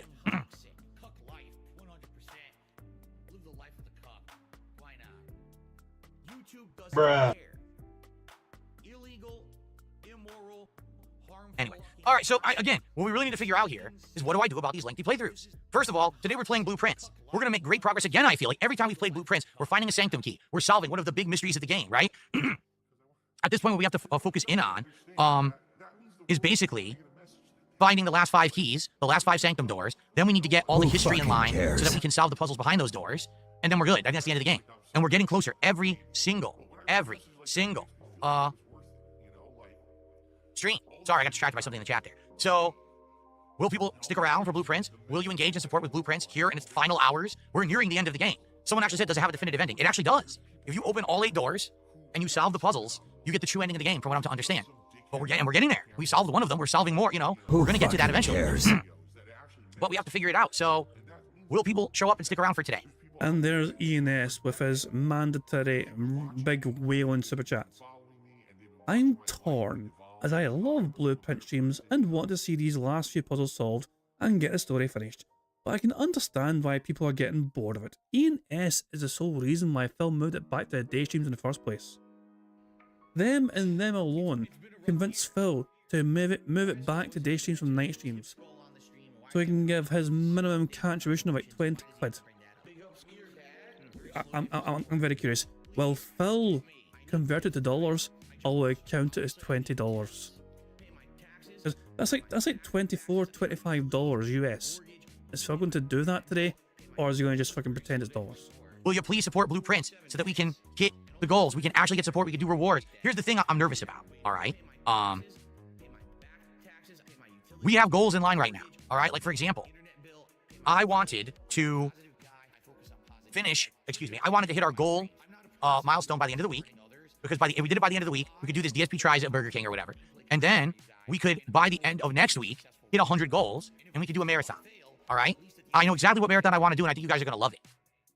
But now, because we're having this problem with these ongoing playthroughs not hitting goals, now we're staggering. Now we're sputtering. Oh, it's a problem. All of a sudden, it's a problem that Phil's not getting the money.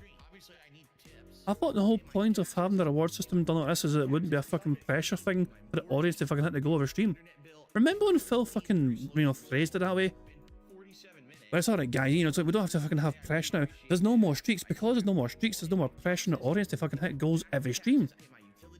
No longer shall we be beholden to streaks to fucking, make people feel fucking pressured into fucking keeping the streak alive. No. Now we can just hit goals whenever we want, and there's no more pressure on the audience to fucking hit the goals every single stream. And this is a problem. So I guess we got to figure it out, right? I don't know.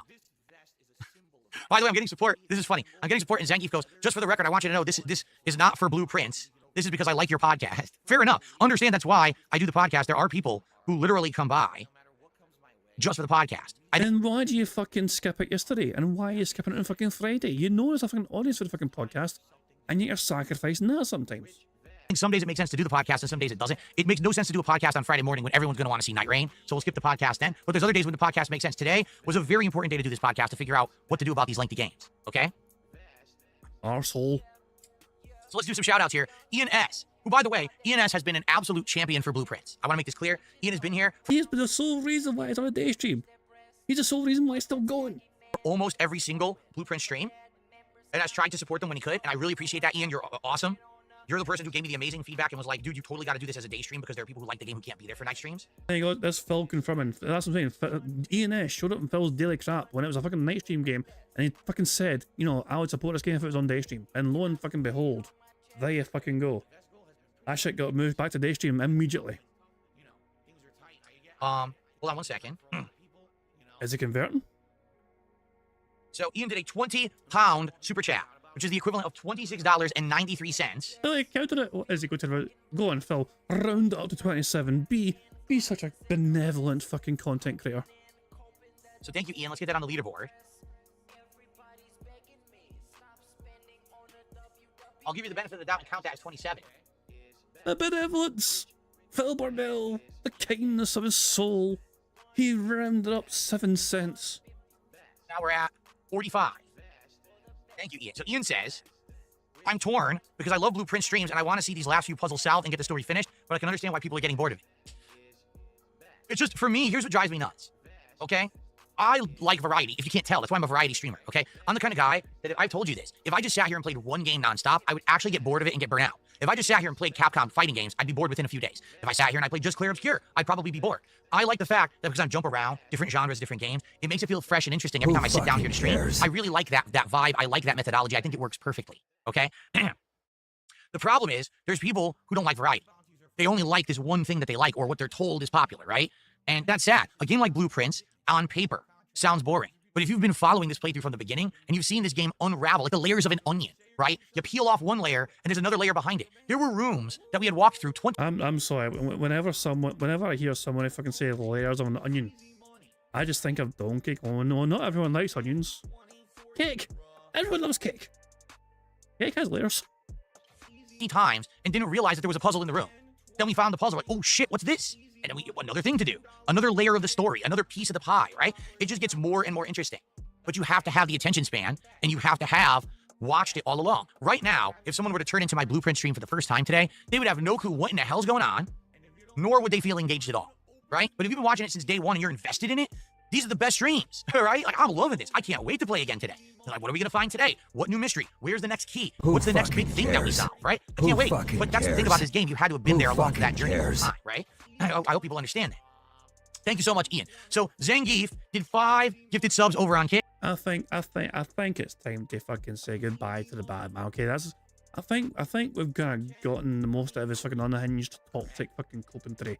Let's go to live DSP, shall we, and see how he's doing. Let's get a bunch of constellations. Hell yeah! Oh my god, look how many we got. You know, for a second there, I thought I was going to say contributions, constellations. Okay, he's on $84 currently. He's on the same number of dollars as he has goals hits currently. There you go. So he's on $84 and 84 goals hits. But he'll be feeling confident in the next 2 hours he can get his goal hit. So fucking who cares? Who fucking cares? I'm done with the bad man, okay, so there we fucking go. This was a ridiculous fucking rant today for me. This is unhinged as all hell. That was just insanity. But there you fucking go. Fuck me, man. But yeah, yeah, there we go. Thank you guys very much for joining me for some bingo antics today. I certainly all hope you had a good time. Is it actually Otter Day? Is it Happy Otter Day? Is that why? Hold on. Is that why I was sent an otter? Wallpaper for today. Yeah, MRC Midnight sent me his wallpaper. You know, here's the wallpaper for today. That's just this. Cute wee otters. Is it wallpaper for today? Hashtag otters. Ah, good stuff indeed. Is it actually auto day? That is fantastic. Jesus, man. Anyway, here's some more otters for you. Look at these otters here enjoying themselves in the Vancouver Aquarium. Excellent stuff indeed, guys. But as I said, thank you very much for joining me for some robust bingo antics. We shall return tomorrow, of course, more bingo. So, bingo tomorrow, of course. And then on Friday, I'm thinking of trying to do some bingo as well. There's definitely a stream happening on Friday. Because, well, we have to do a fucking dash stream. You know what I mean? It's the fucking last bingo stream of the month. We need to fucking determine a fucking bingo winner or not, shit, you know? So, yeah. But I'm thinking of trying to do a little mini 3x3 bingo card on Friday because I think Phil's still going to do some sort of... He claims he's not doing a podcast, but he's probably going to do something on Friday, you know what I mean? So fuck it, we'll try and squeeze a little mini bingo on fucking Friday. And I'll see what fucking happens, okay? But guys, I'm going to wrap up there. Thank you for joining me for some robust bingo antics. Thank you very much for your support as well. It's very much appreciated. Especially Broside Phil going a bit mental or dropping a whole bunch of memberships there, you know what I mean, as well, which helped us on the way to Full House and in a good timely manner. So excellent stuff indeed. I hope you all enjoyed this show Wednesday. And yeah, I'm going to end how I always end by putting Notorious PIG contributions made by the supremely talented Pixar Animations. So until tomorrow, guys, hope you all have a good one, and I will catch you all later. Goodbye.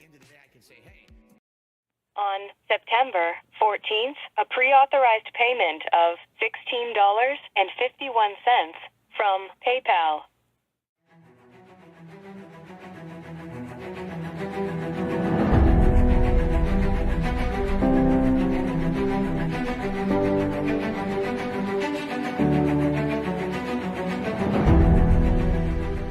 All right, Luna Mills has tipped me $1.30. It says, "I'm back. What's your favorite type of shower?" When you're showered in money. When you go outside, all of a sudden, greenbacks start falling from the sky, and you raise your face up. You're like, oh, you start dancing. You go, oh, money, money, yeah, yeah. All right, I don't know what the hell you're talking about, but thank you for the first tip of the day.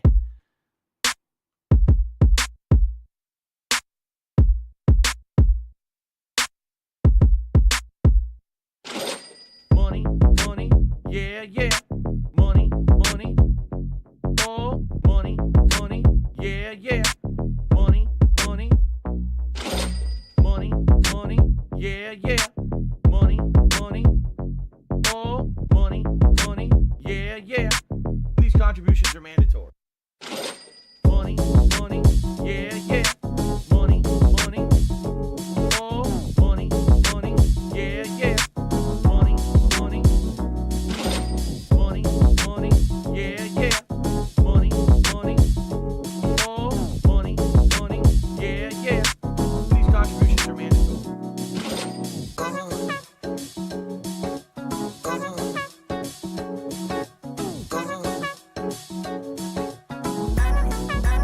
Show me the money.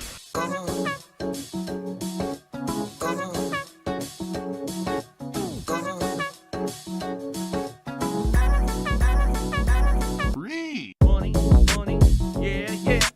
Money, money, oh, money, money, yeah, yeah.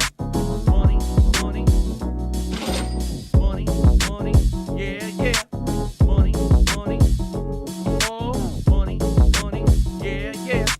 These contributions are mandatory. And it's gone, just gone like that.